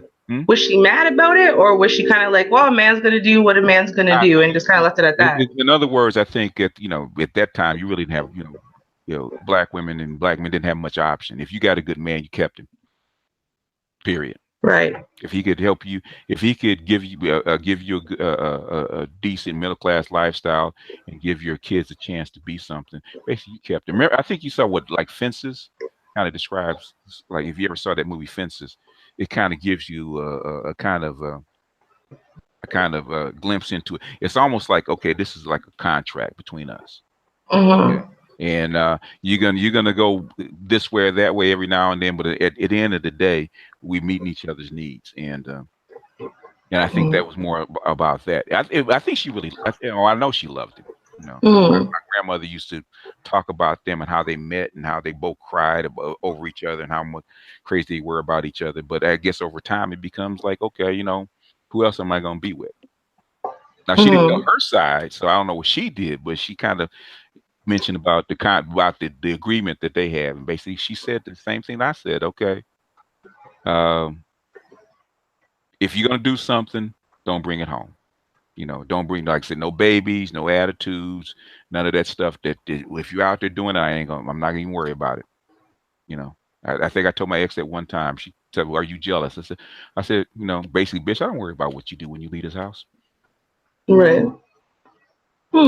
I said, I can't. She got mad. She really got mad. I said, you could cheat going from the first floor to the second floor in the elevator, and I would never know. That's how quickly a woman can cheat. So why would I worry about something that I can't control? She got mad. Mm-hmm. You can't control a woman's coochie. You don't know what she's gonna do. You can't trust her 100%. So the thing is, I don't worry about it. I lay down the rules. If you can't follow them simple rules, then we don't need to be together. Right. Yeah. But I don't know, like, I guess because maybe she takes that as a sign that, like, you don't see her as, like, someone you would ever get married to, which, doesn't matter what a woman says. I often find that they don't really actually think that no marriage ever is, like, the greatest thing. But, like, I don't know, otherwise, like, what you're describing, like, it sounds a lot to me like the way Jamaicans do, like in Jamaica. Mm-hmm. Deal with your home, your wife, your family. That's your everything. Mm-hmm. But everybody has a boyfriend / girlfriend on the side. Everybody does. Everybody does. Because it's an island and the communities are small, you really can't hide it. In a big city like Los Angeles, the odds of you finding out are pretty slim, unless she's sloppy. Well, no, but that's what I'm saying though. Nobody knows, nobody knows if the problem is. So, like, for example, my cousin broke up with his daughter's mom, not because she cheated. She cheated before, and you know, whatever, and that's, I mean, of the time that he knew about or whatever, because like she came and she told him about something. It was some situation where he was going to invite the guy over to the house, and she's like, okay, we can't let that happen, so I'm going to let you know what happened. Okay. Right, but the time that he broke up with her, the reason why is because she was sleeping with one of her coworkers. Still not a problem, but it's because they got caught at the hotel that they work at. Okay. In the stairwell, and everybody knew. knows. Yeah. Yeah, you can't have everyone know. And the thing is, you can actually, you can be relatively discreet. You know what I mean? Like you like if you do with a coworker, with whatever, like you're just really banging, then you can do that. It's cool. Well, people know, people suspect, and people don't really pry because they don't want to break up your marriage. So as long as you keep it discreet, people will kind of like, okay, well, I don't like, no, I suspect, but I don't really know. Well, yeah, and that's the thing. You know what the thing is? You don't look too hard anyway. Like if you saw those two, one got up and then 5 minutes later another one got up. Honestly, you're not minding other people's business enough. Now, if it happens every single time you guys go out together, you might be like, and you might talk to. So like if me and my cousin saw that happen a few times, we would talk to each other and be like, but like as far as like, there's no problem with that. The problem comes when you become a public embarrassment for the other person, because basically you're making the other person look like a clown. At this point now, you force their hand. They have no choice but to walk away. Walk away. Yeah. For a woman to get caught, she has to want to get caught. Really, she has to want to get caught. And she basically, if a woman gets caught cheating or she does something to get caught, that means she's kind of lost respect for you. Yeah, or for herself, I will say as well, because she might be in a bad place where she's sloppy and she's careless because she wants someone. It's almost like a cry for help, especially here, less there, but here, you know, it's kind of like a cry for someone, pay attention to my reckless, dangerous behavior and tell me about it. Tell me about myself, because then I can tell you that I'm suffering, because I don't know how else to approach just saying, hey guys, you know, I'm feeling a little destructive. Can someone help me? Like we're not really great at that. Yeah, it's like I can't remember his name, but when he was on a couple of weeks ago, we were talking about his relationship, and he told me how he got. Ray. When he told me this, I said, dude, you know, he told me how he got caught. I said, dude, you wanted to get caught because you were done already. Yeah. If you get caught on social media, then that means that you wanted. To me, it means you wanted to break up with that person, but didn't want to be the first one to initiate the breakup. So you kind of just. Figured out a way to have the person mad enough to leave him. And basically, she still wasn't mad enough to leave him. She still had to do it. That's true. Yeah, because she still was. Because I ran into that before. I've run into that before. Women can say anything they want. Anything they want. If I catch you doing this and I catch you doing that, and I'm gonna leave. Blah blah blah blah. And you wind up doing that shit, and guess what? They don't leave. Oh, I've counseled some friends who decided they wanted to go the PI route with their significant others / husbands. And I've always been like, then what? That's always my answer. Then what? Because I want to know what you're going to do. So if you're going to sit there and go and find out all this information so you can cry over it, nothing's going to change. Don't bother. Just assume you're right and move on, because there's no point. There's no point. You're not going to leave. If you're not going to leave. You know what's funny, Ruby, that you mentioned that? I was over at my dad's the other day. We were playing dominoes, and his friend has been going through this for like the past 6 months with his wife. He thinks his wife is cheating, and he'll occasionally call my dad and be like, we got to find her. I think she's now doing it. I think she's doing it. I'm like, just get a divorce if you don't trust her. Like, can he afford to get a divorce? I don't know. He looks like he makes pretty decent money. And he makes decent money. He got kids? Yeah, they have one daughter. How long they been married? It would have to be maybe a couple of decades, because the daughter's like 16. He ain't going nowhere. He can't afford to go. He'd have done it already. Okay. He just wants to prove he's right, and that's the thing. This is why I don't understand. If you have that confirmation need, you want to confirm that you're right and your significant other is cheating on you. Then like I said, figure out then what happens at that point. With a dude, that means he has an ace. So in other words, if he finds that she's cheating first, then he's got the upper hand, and he can actually go out and do it with a free hand. When my dad found out my stepmom was cheating on him, all that got was him in a fight with the other dude. They both got arrested. She ended up getting pregnant, and we still don't know who the child's for. He don't want the other dude, but the kid looks just like my little brother when he was he don't want he was that age. He don't want to know. Okay. He don't want to know. Yeah. He don't want to know. Well, see, and that's the thing. The thing is that women always say like they would rather know. I had a friend, and I mean, this is something she always said. So, and she got married overseas in the Dominican. This was to her second husband in the Dominican. Both husbands had the same name. She met the second one while she was married to the first one. I know. Okay. Oh yeah. I had to outline that. White girls who chase black dick. It is what it is. So. So now, but you go black, okay? Yeah, no, it's very true. Like she came here from Alberta, and I swear to God, she slept with every single ex-boyfriend I had. Like it was really strange. Like, are you looking for people whose penises have been inside my vagina? Is that what you're looking for? No, it's really weird. Because she respected you. If they slept with you, then they're of high quality. Oh, they didn't sleep with me though. These are like younger ones. The ones who had slept with me actually kind of warned them off her, because by the time I figured out what kind of girl she was, I was like, don't stick yourself inside of her. I don't know what she has. Anyway, but she was a nice girl otherwise. Anyway, so she was married to this guy for years, and she was living in the Dominican, and she was teaching, and so I would try to call sometimes. And sometimes she wouldn't be there, and her husband would answer, and he'd be like, hey. And so at first everything was good, and then he started being like, I'm really unhappy and I need to talk to someone. I know you're her friend, but I need to talk to someone who won't hate her or look down on her, because I want advice, but from someone who won't do that. So I'd be like, all right. And really his issue was just that she's white. She's very, very, like, I keep saying cake white. She's cake white. Like she has no culture, and all the things that she knows about just, like, do you clean meat before you eat it? Or, do you wash yourself with a washcloth, or do you just use the bar of soap against your body? Like just things like that, right? Just started irking him over time. And so, I would talk to him about stuff like that and whatever. And then anyway, she actually, I know this is going to sound stupid, but she accidentally got pregnant.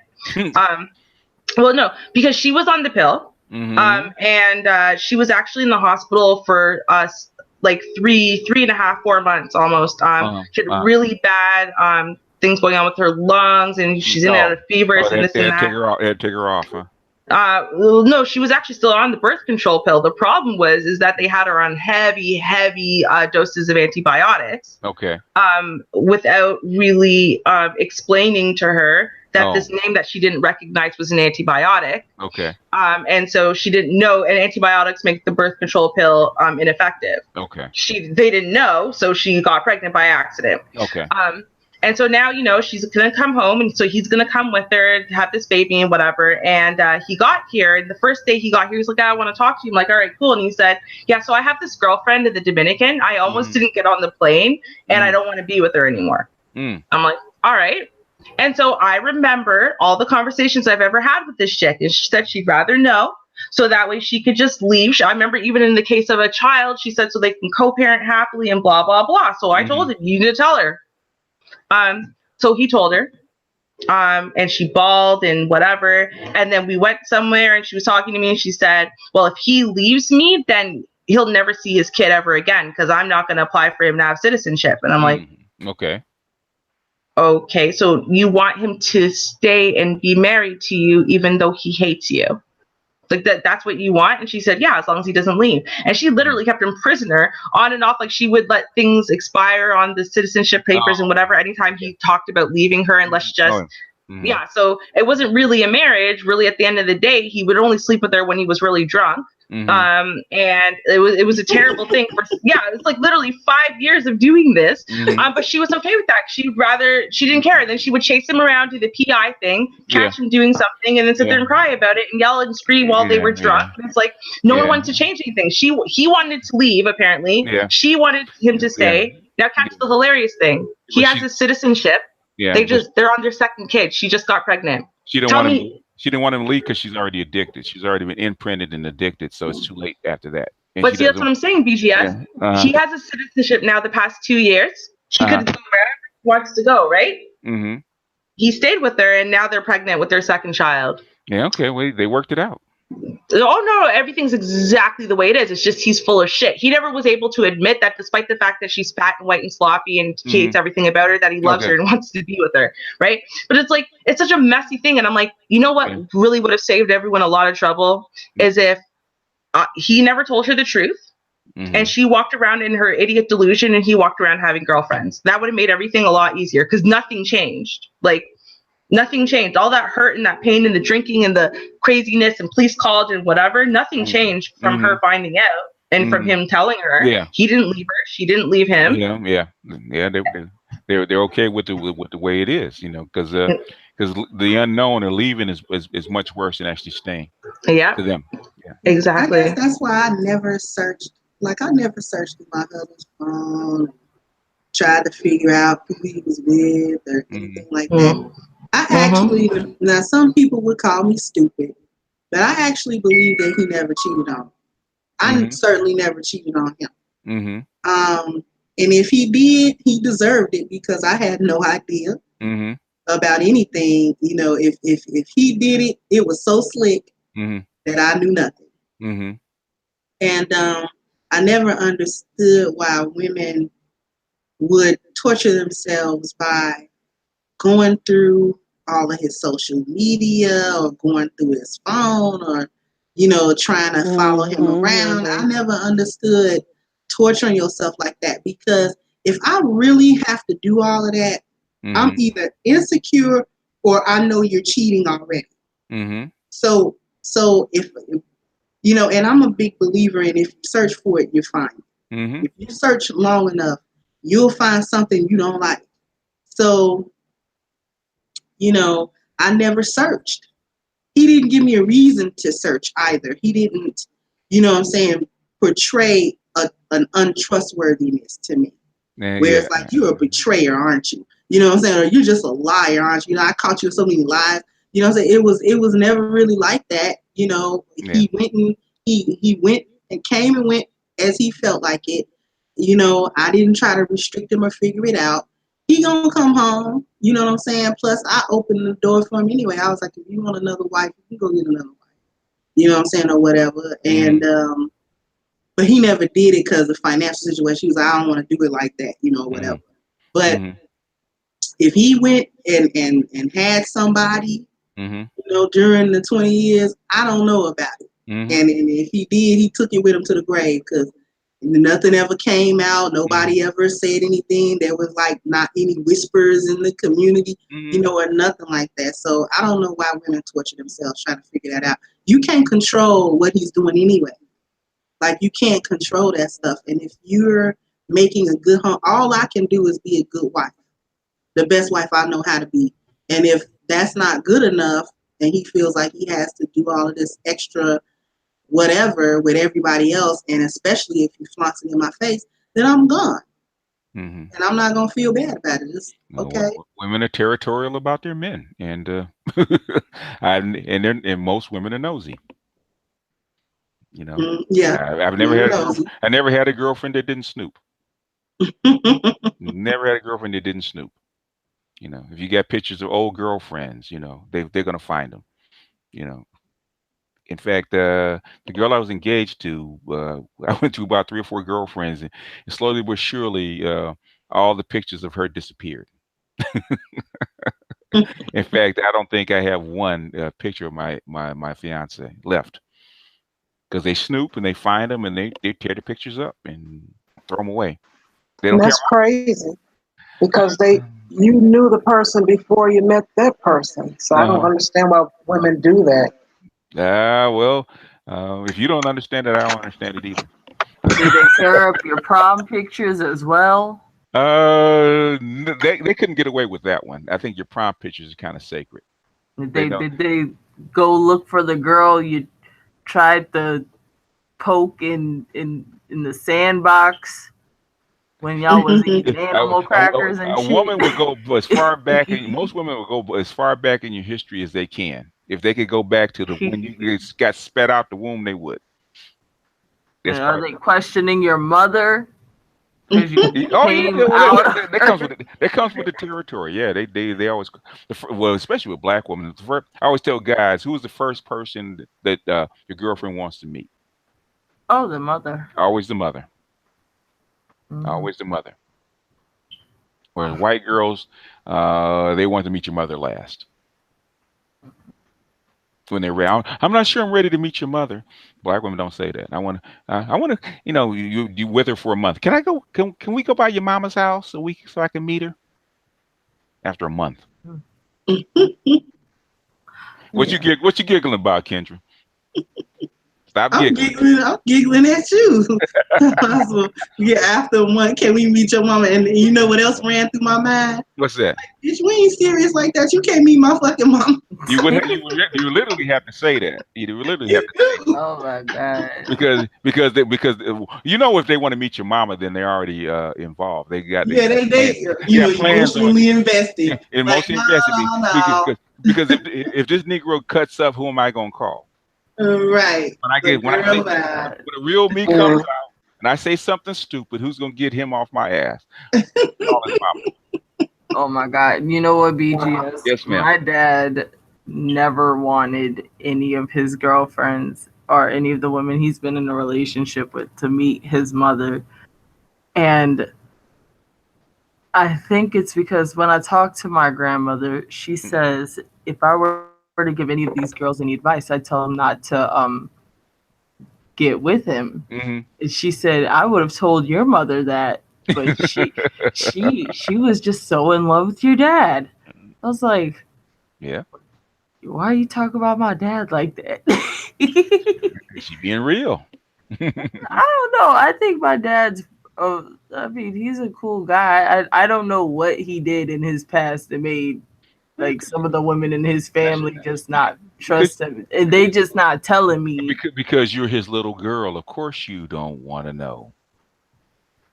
I mean, but if they gonna say everything else, they might as well say exactly what's on their mind. And then because you're a little girl, they're not gonna do that. You're his little girl. Well, what's with all the shade throwing though? Well, they gonna throw some shade now.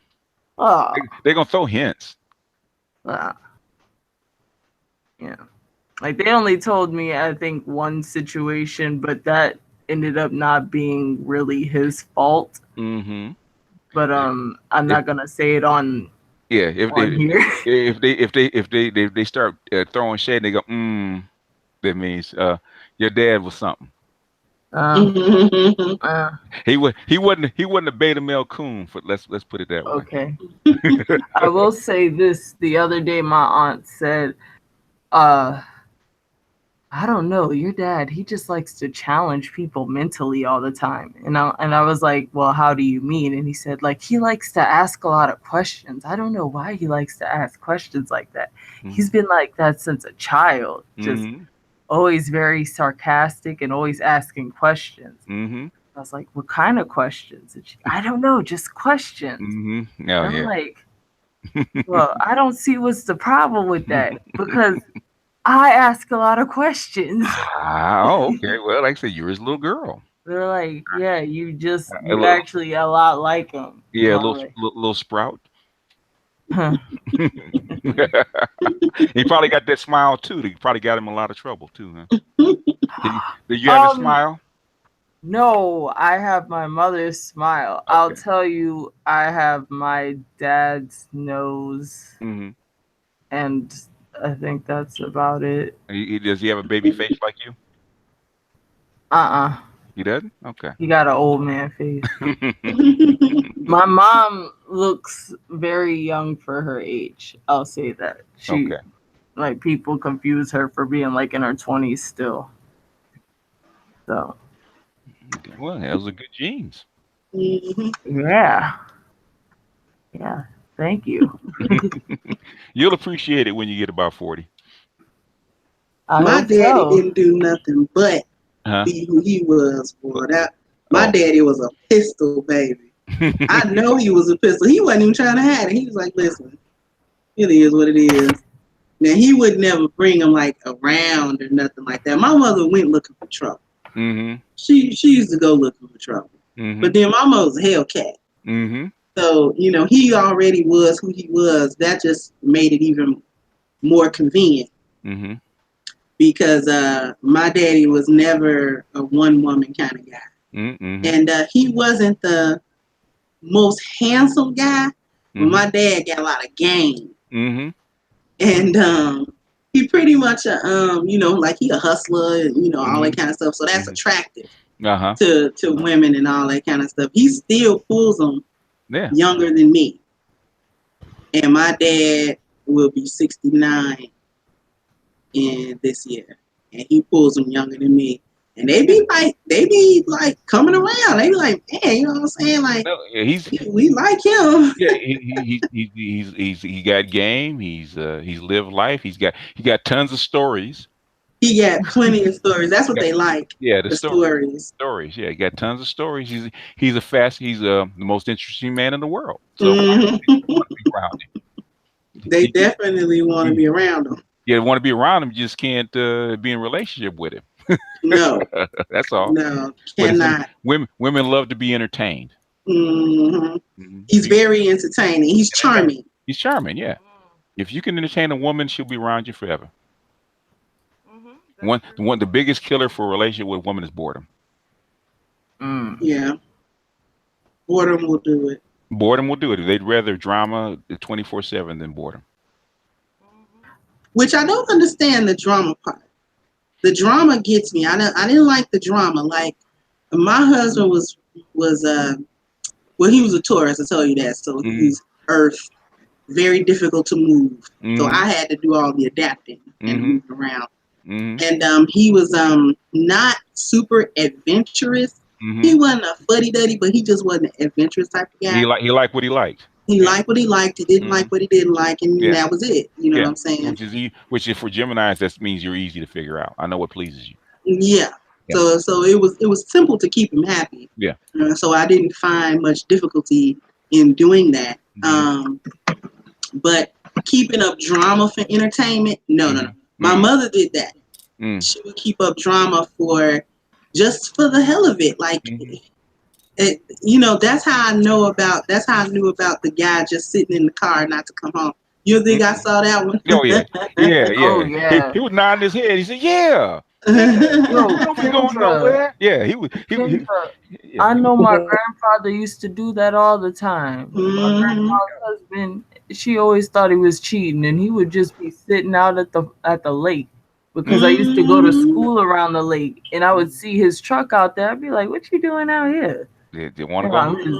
I'm just sitting here. Don't want to go home to all that drama. So I didn't keep up drama because, again, I knew what pleased my husband. And one thing that he did not tolerate is a woman with a whole lot of damn drama. He's like, if that's one, he's like, you want to run me off? He's like, it's not a whole lot that will run me off because my husband's very loyal.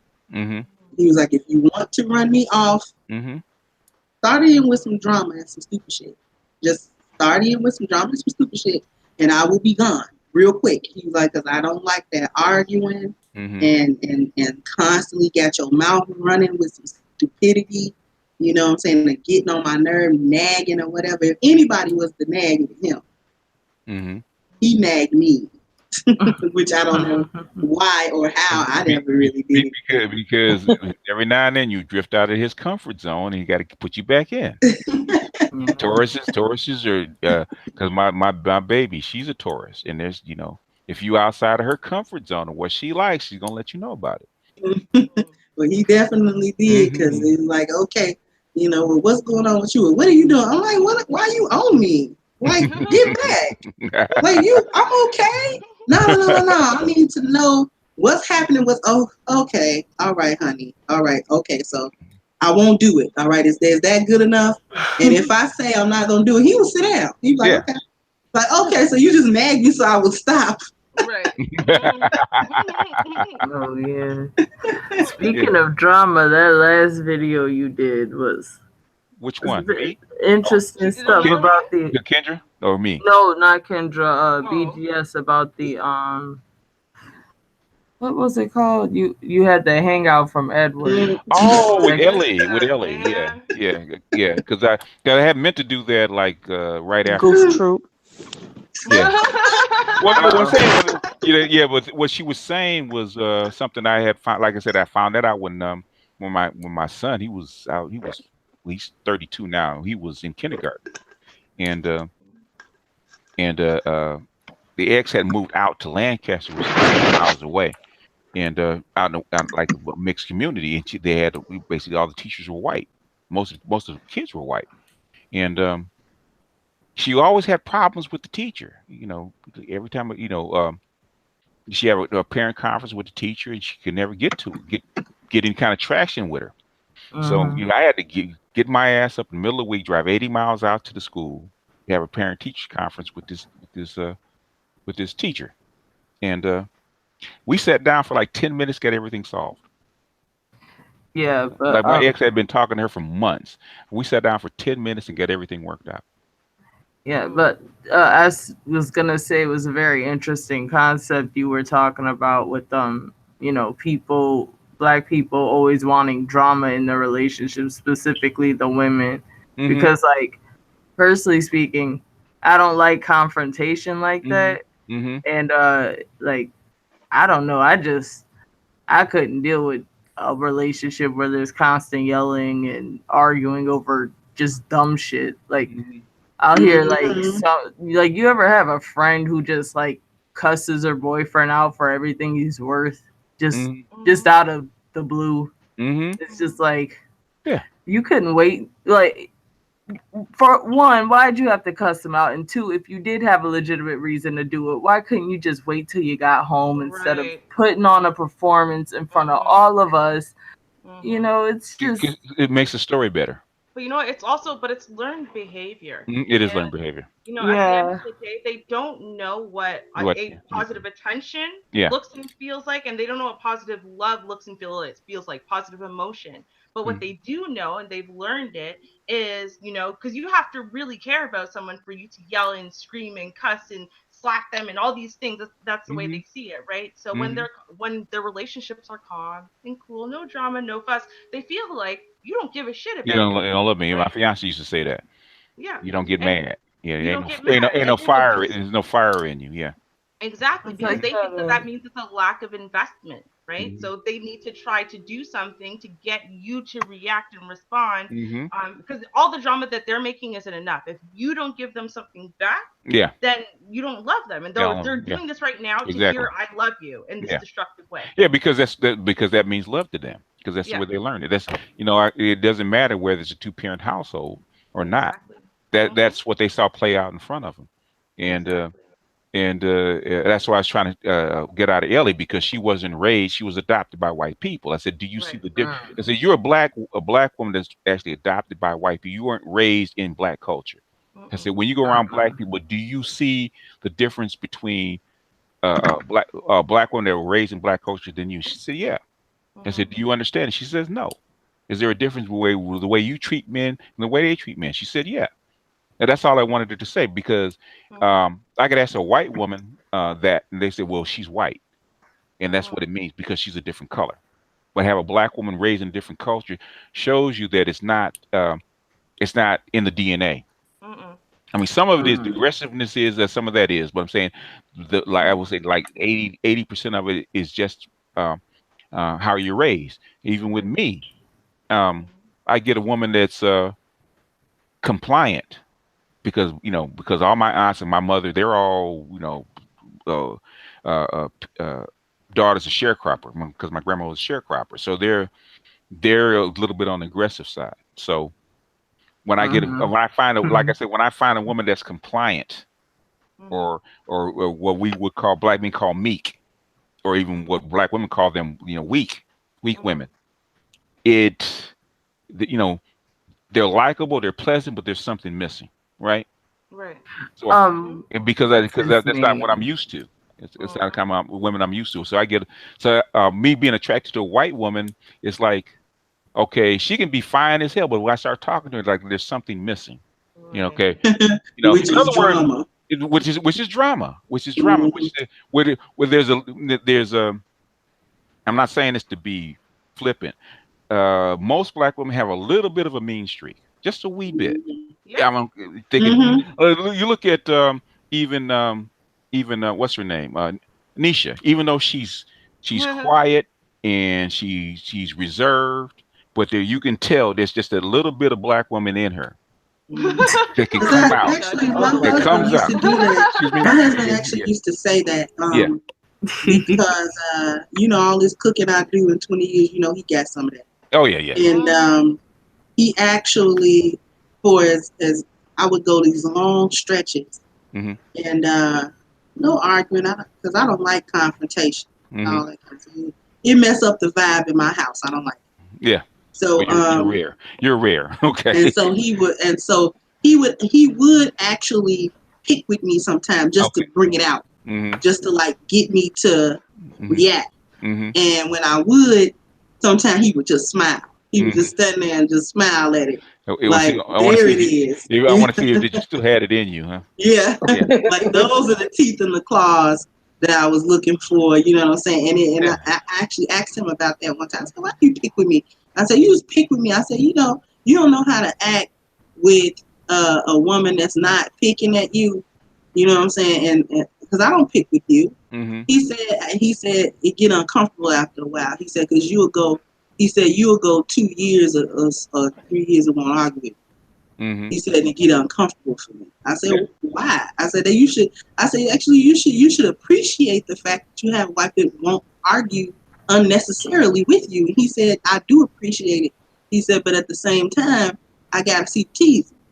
Yeah, basically it's strange, and I had to come to that conclusion about myself. That it said, how come I don't like the nice girl? Or how come I don't like the compliant girl? How come you have to have these I've had some hellions, okay? Even though with my personality I can handle them, that's how come they like me, because I can't handle them. So why do you how come you never picked that particular compliant girl? And I have to be honest with myself, is because it doesn't feel right to me. Well, and you know what? That's what. Remember, I mean, I've been saying this since forever, but the black guys, the black teenagers up here, the men, they date white girls. I told you the 3 reasons: they're complacent and compliant, and a good head. Yeah. Right. And then what happens when they want a wife? Yeah. And a mother to their children, they go find themselves a black girl. Because I think part of it is, like you said, like you were saying, but I think the other part has to do with a belief in like a mother, like mother bear, with your cubs and stuff like that. Like you want someone who can hold down the fort in your absence. You want someone who is gonna, fight to the death for you and your kids. You want that fierceness that black women naturally have that I think other races just don't. Even the Spanish women, who they, we say, oh well, they're very similar to us. They are, but you know what? They don't have that underlying fierceness. No, they don't.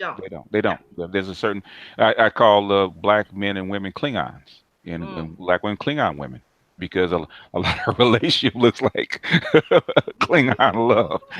We're not happy unless we're battering each other around sometimes. I have a quick story, and I'll let it be my final word, and then you ladies can give yours. Oh, okay. It's up already. Go ahead. Yeah. Char got a story for us? Okay. I had mentioned it before, and you threw it off of mental illness, which I don't I believe it. But anyway, I was dating this guy. I was 29, I think. I think this was after my fiance, after we broke up. And I'm dating a guy, and it was time to get off the phone. He called me every day, or however we did it. How was your day? Blah, blah, blah. So this particular time, he's like, it was just like an argument, but it didn't make any sense. Something he said. So the first time I was kind of shocked. Then the second time, I'm like, what the hell? What is wrong? What's going on? So I said, okay, I know what I'm going to do next time. I'm going to get off the phone. I know what to do. it's not going to be any type of, argument. So I told him, I said, well, let me go ahead and get off the phone. I'm going to get ready, take my bath and stuff for tomorrow. But what happened? He started some BS. Mm-hmm. Who said I'm ready to get off the phone? Okay. But I was, well, something. I'm like, this is a nut. And that was too much for me. But he did tell me that life wasn't fun without any conflict. That's what he told me. Yeah. And this was the 4th month we was dating. So I disappeared after that, so he can have all the conflict he needed with someone else. Elsewhere. Yeah, And that's my final word. Hey, it's a dance, and sometimes if you don't know the steps, you're out of sync, and if they like you, they try to put you back in the sync. They're trying to, it's a dance. I saw that with my mother and father going back and forth. It's a certain dance that they have, and it took me a long time to understand that okay, that's just a dance that they do. It's just a dance that they do. If he wasn't his way, then she would provoke him into actually doing something. And I said that's but black women, they never take the blame for it. It's always him. When they're talking to your kids, it's never them. It's always him. But it's that's part of the pathology though. It's kind of like Munchausen syndrome, right? Like it's no fun if they find out that you're the one who's making your kids sick, right? Like no. Like you want all of this sympathy and whatever that comes from a sick child, right? It's the same way. You want all the sympathy and empathy because you saw that all play out in front of you, including he hit her. And now you see her sisters come and give her all the support and be like, nah, you gotta leave her, girl. And then she stood up for her man and said, no, I'm gonna stay. And you want that whole, it's all part of the drama. Without that, what's the point of doing part A? There's a part A. Right? Yeah, but you don't get part B. Yep. Yeah, you have the story. And we argued about this. I said, why'd you start the fight? Well, I felt that. Well, you knew he was gonna react that way. Yeah, but. Yeah. Yeah, that's what they don't want you to. They're not looking for that common sense answer. That's why women like that won't come to me for those answers, right? Because you're a dude, Ruby. No, because it's like why did you start the fight? Well, who? Because I'll ask questions. Well, who started it? Okay, well, why did you start it? Well, what was it over? Okay, why were you so angry at that? And I'm gonna, because I don't even give a shit at this point. Like we haven't even gotten to the point of what the fight's about. I'm gonna sit there. Let's get into your pathology as to why we got to this place. Were you angry? Did you just get fired from your job? Do you feel like maybe you was talking to another woman too much on Facebook? Like, tell me what your problem was that you started this frivolous bullshit that turned into the police being called, several windows. Oh yeah. I need to know, right? Yeah. And they don't like that, and it's because they don't want you to look too hard at the situation, because honestly, they're not trying to solve anything. They don't want it to get better for next time. They want this next time. Next time they're feeling neglected and alone, and he's not giving her enough attention and whatever, she's going to do this. Right? I actually know. So there was this woman who's in my family. I won't name exactly who. But there's not a lot of women in my family, so it's easy to narrow down. But there's this woman in my family, and so when her husband was pregnant, she felt like he wasn't paying her enough attention. Now, mind you, the two of them are both monogamous type people. They're very committed, so neither of them were cheating. It's not like she felt like he was cheating on her. It was just she wanted more attention. Now, he was working almost like 20 hours a day, 7 days a week, because there was a baby coming and they were young and whatever, trying to get things prepared, but she still felt neglected. So one day she actually pretended she had tried to commit suicide. Pretended. She took a bottle of pills and poured them all over the place and scattered them, so it looked like she had taken pills and whatever, and laid down and pretended she was all despondent and whatever, and texted him like a goodbye message, and he came racing home, and it was this whole entire melodrama. And I don't think still to this day he knows that was fake. No, but it was fake because she wanted the attention that was going to come with it. And she wasn't the type to yell and scream and throw things at him and whatever and all that stuff. So she got the attention another way, because the way she saw it is, when her mother was sick and whatever, that's when her father paid her mother the most attention. So She went and she did the same way. She replicated it. Yeah. Exactly. Yep. And she would never have done anything to actually harm the baby. But Mhm. you know, getting that admonishment about you could have hurt the baby and you gotta go to the doctors now and whatever, and now you had to take extra time off work to bring her to the doctors for a suicide attempt that never happened. And this was all great to her because this is how many extra days off of work, how many extra hours off of work she was gonna get that she wouldn't have gotten otherwise, right? So that need for drama, because you don't know what healthy love looks like, can come in a variety of different forms and factors. Just because someone's quiet, just because what they're doing isn't obvious, doesn't mean they're not doing it. So yeah. Yep. And a lot of this stuff is learned behavior. A Mm-hmm. lot of this stuff is learned behavior. And I think my last video, I was saying that, I think I was saying it's not Black women's fault per se, is that that they do this. I'm saying, and most women don't do this out of spite, because none of my girlfriends actually did this stuff out of spite. In fact, they never knew why they did it. They just did it. They just did it because that's what they saw their mother do.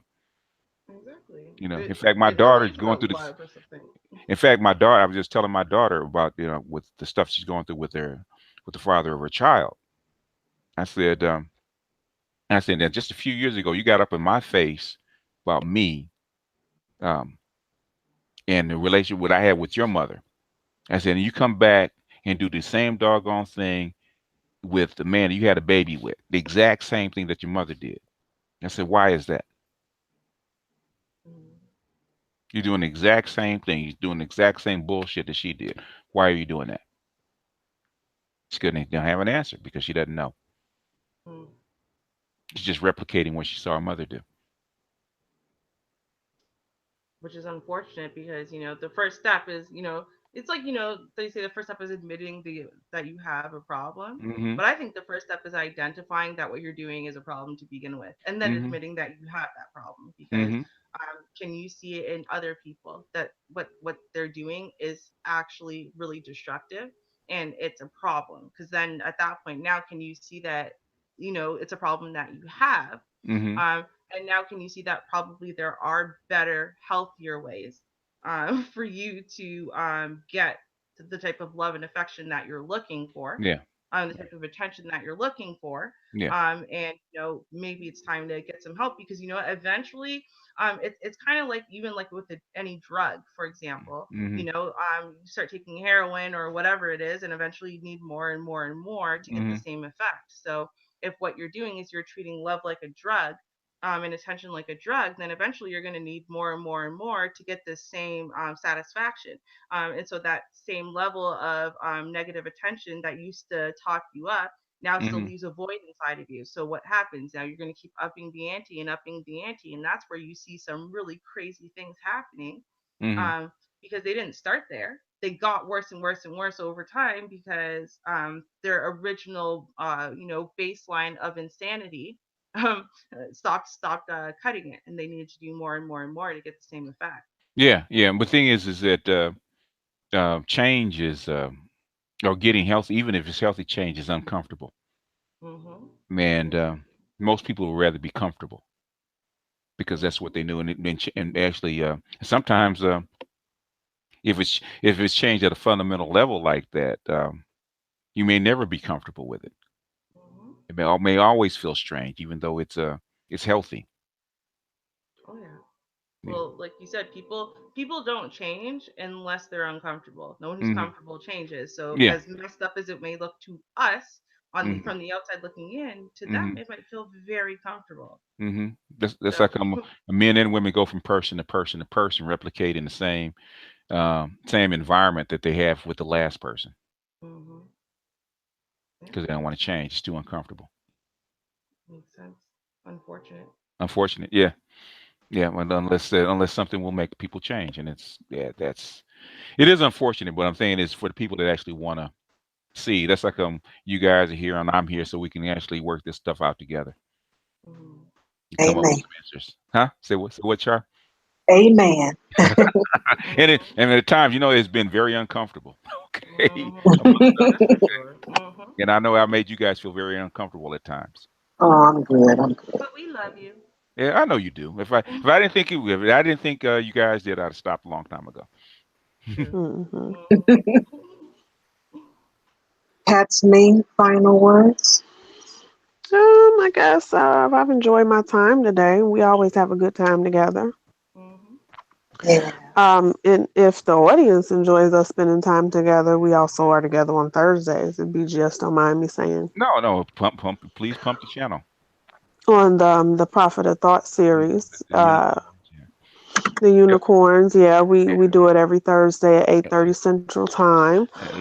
Brother Xavier creates a topic, and then he lets us know the topic, but not the questions of the topic. So it's really kind of off the cuff, and it's around Robin style. So everybody speaks and weighs in, and it's usually a good build. It's always a good build, not usually. It is a good build all the time. If you think they're wild here, go to X's, the unicorns. We have our moments, all right. Say what? Say what? I said we have our moments. Yeah, yeah. Talking about y'all letting your hair down. X makes you guys let your hair down over there.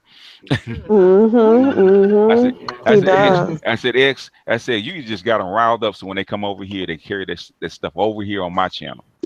No, we be good over here, don't we?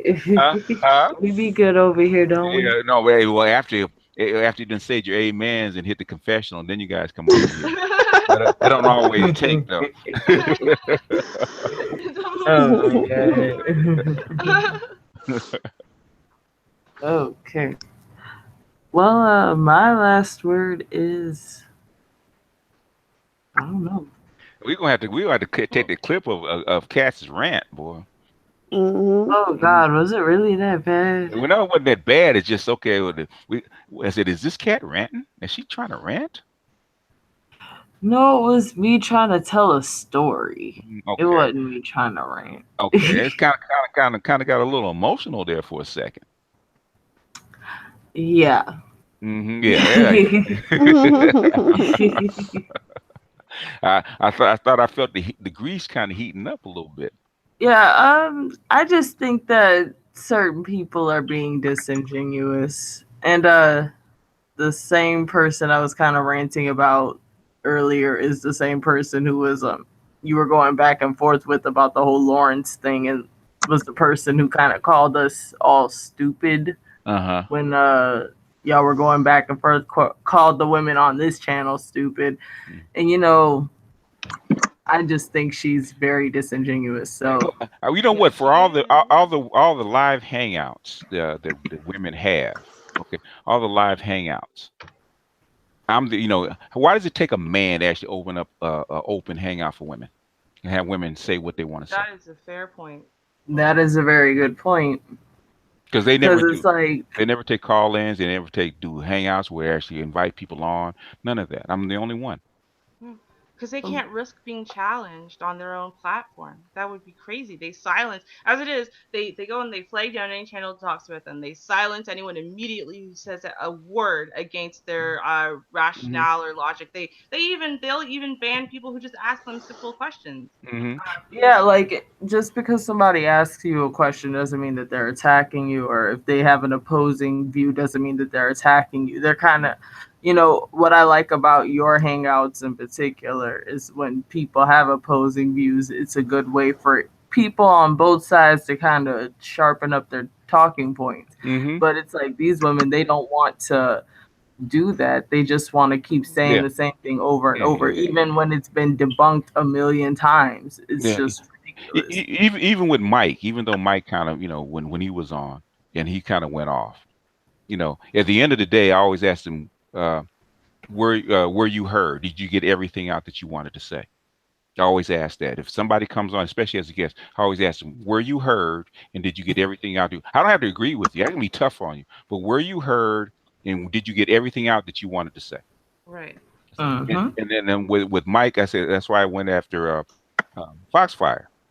I said, number one, me and Char would never allow a guest to be disrespected that's been invited. That's number one. Disagreed with is fine.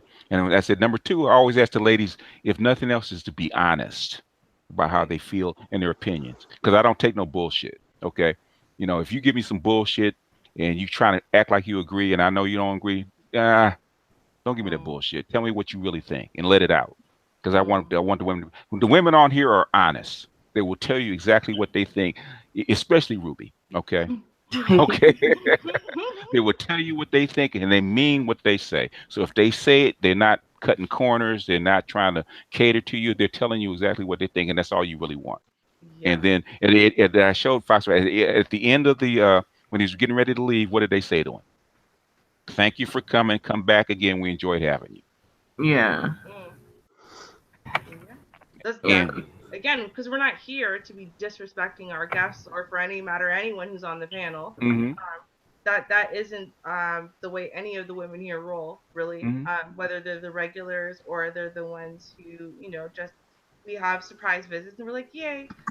We're not disrespectful women. The disrespectful women are not regulars on this panel. Even the ones who happen to be on the mailing list, they for sure do not show up here on a regular because they know that there's no place for that here. That's not what this is about. We're not here to be like, oh, it's men versus women, and oh, it's finally my time. So I feel disrespected by some dude on the internet. So now is my time to disrespect a whole bunch of men here. Like that's not the way it works. We're here to actually have logical discussions about a variety of topics, whether they're emotional ones or not. And if you can hang, awesome. Come by, try to learn something, try to, add in your 2 cents or whatever, but don't come here for some drama. Or some bullshit, and don't come here on some rhetoric that, again, as Kat said, has been debunked over and over and over again. Like a few of them, when she was so-called basically refuting my argument, she couldn't even get her facts right. Okay, when she talked about a socialist government, Brazil had a socialist government, and the economy broke down. I said, wait a minute, when did Brazil's economy break down? So I looked it up. She's talking about Venezuela. Oh God. Oh God. She's talking about Venezuela, and she's going to refute what I said. Okay, I mentioned Brazil, and she used Venezuela as an example. Said, and said it was Brazil. I said, okay, I can't. I said, there's no sense in me bringing you on, even talking to you. It doesn't make any sense, okay? Because that's the first thing I'm going to attack. You can't get your facts right. I have to start teaching you. Then I said it doesn't make sense. But definitely be an exercise in futility. What I'm saying is, guys get on me about beating up on people. Why you bring this guy in just so you can beat up on him? And why you bring these guys on and talk to them? Or why you bring these people on and talk to them? They can't hang, and they call me into question a lot of times. And I always talk about Cerulean kicking the chair because he knows what I'm getting ready to do, and he don't want them to be embarrassed, so he'll go ahead and cut it short. I say, Cerulean, stop kicking the doggone chair. Let them hang themselves. But I would love to have women that actually are able to debate and actually talk about this and have a meaningful exchange, whether she agrees with me or not. But if you can't at least get your facts straight, at least think about the problem, think about how to solve it, think about what the root of the problem is, which is what I try to, whether I'm right or wrong. I try to get to the root of the problem. Said, okay, this is what I think is the root of the problem. Here it is. What do you think? And you can either agree or disagree. And there's always, you might not agree with all of it, but there's something. And said, okay, I can see where you're going, and let me extend it, which is all I want. Right. Yeah, was all I want. Yeah. But anyway, I'm gonna let Char go to sleep. All right. Because I'm sure the wine is marinating, is working. Yes. Yeah, it's working over here too. Okay, and I'm glad I'm not sleeping next to you guys because I know you guys are gonna be snoring with the wine. And you fall out of that. I don't snore, sir. How do you know? I would take it after that wine. I'm sure you will. You know how you get when you get to that third sheet. And get real relaxed, and then the arms fly out, or do you curl up? Which one? Do you curl up? Both. I can sleep anyway, but more often on my stomach. Okay. Splayed eagle. I'm just all over the bed. That sounds just like me. On my belly, legs spread, everything. Like I need to be as comfortable as humanly possible, as much room as possible. When I was a little kid, I on the queen side bed. I took so much room. My grandmother would barely have like a corner of it. And eventually she'd get up and go lie on the couch. You one of them, huh? I am. You one of them. I told you, you remind me of my daughter.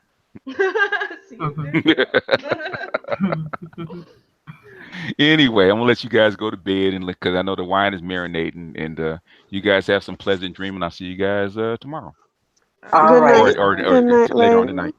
Yeah, later on tonight. Good night, everybody. Right? Good See night. y'all later Good night on and today. thank you. All right. Congratulations to Char for another successful show. Of course, as always, snap, As snap, always, snap, snap. Thank you. Thank you. We want a better rant out of you next time, Char. That is Okay. that is not acceptable. That's not up to Okay. par. I'll do better next time. I promise. Thank you. Take some lessons from DJ Fish Grease. Okay, I will. I will. Because that woman knows how to cook. Yes, she Is she does. giving cooking lessons? Oh, the grease got so I had to duck. I said, "Come on, easy there, girl." You know, talk about babies and stuff like that. And what? Oh, wait a minute, you ain't supposed to say that. Oh my goodness! I said I wouldn't even do that one. God, dog, easy, girl, easy. Don't burn the fish. That's funny. All right, y'all. Y'all go to bed. All right. All right. Good night. All right. Peace. Peace.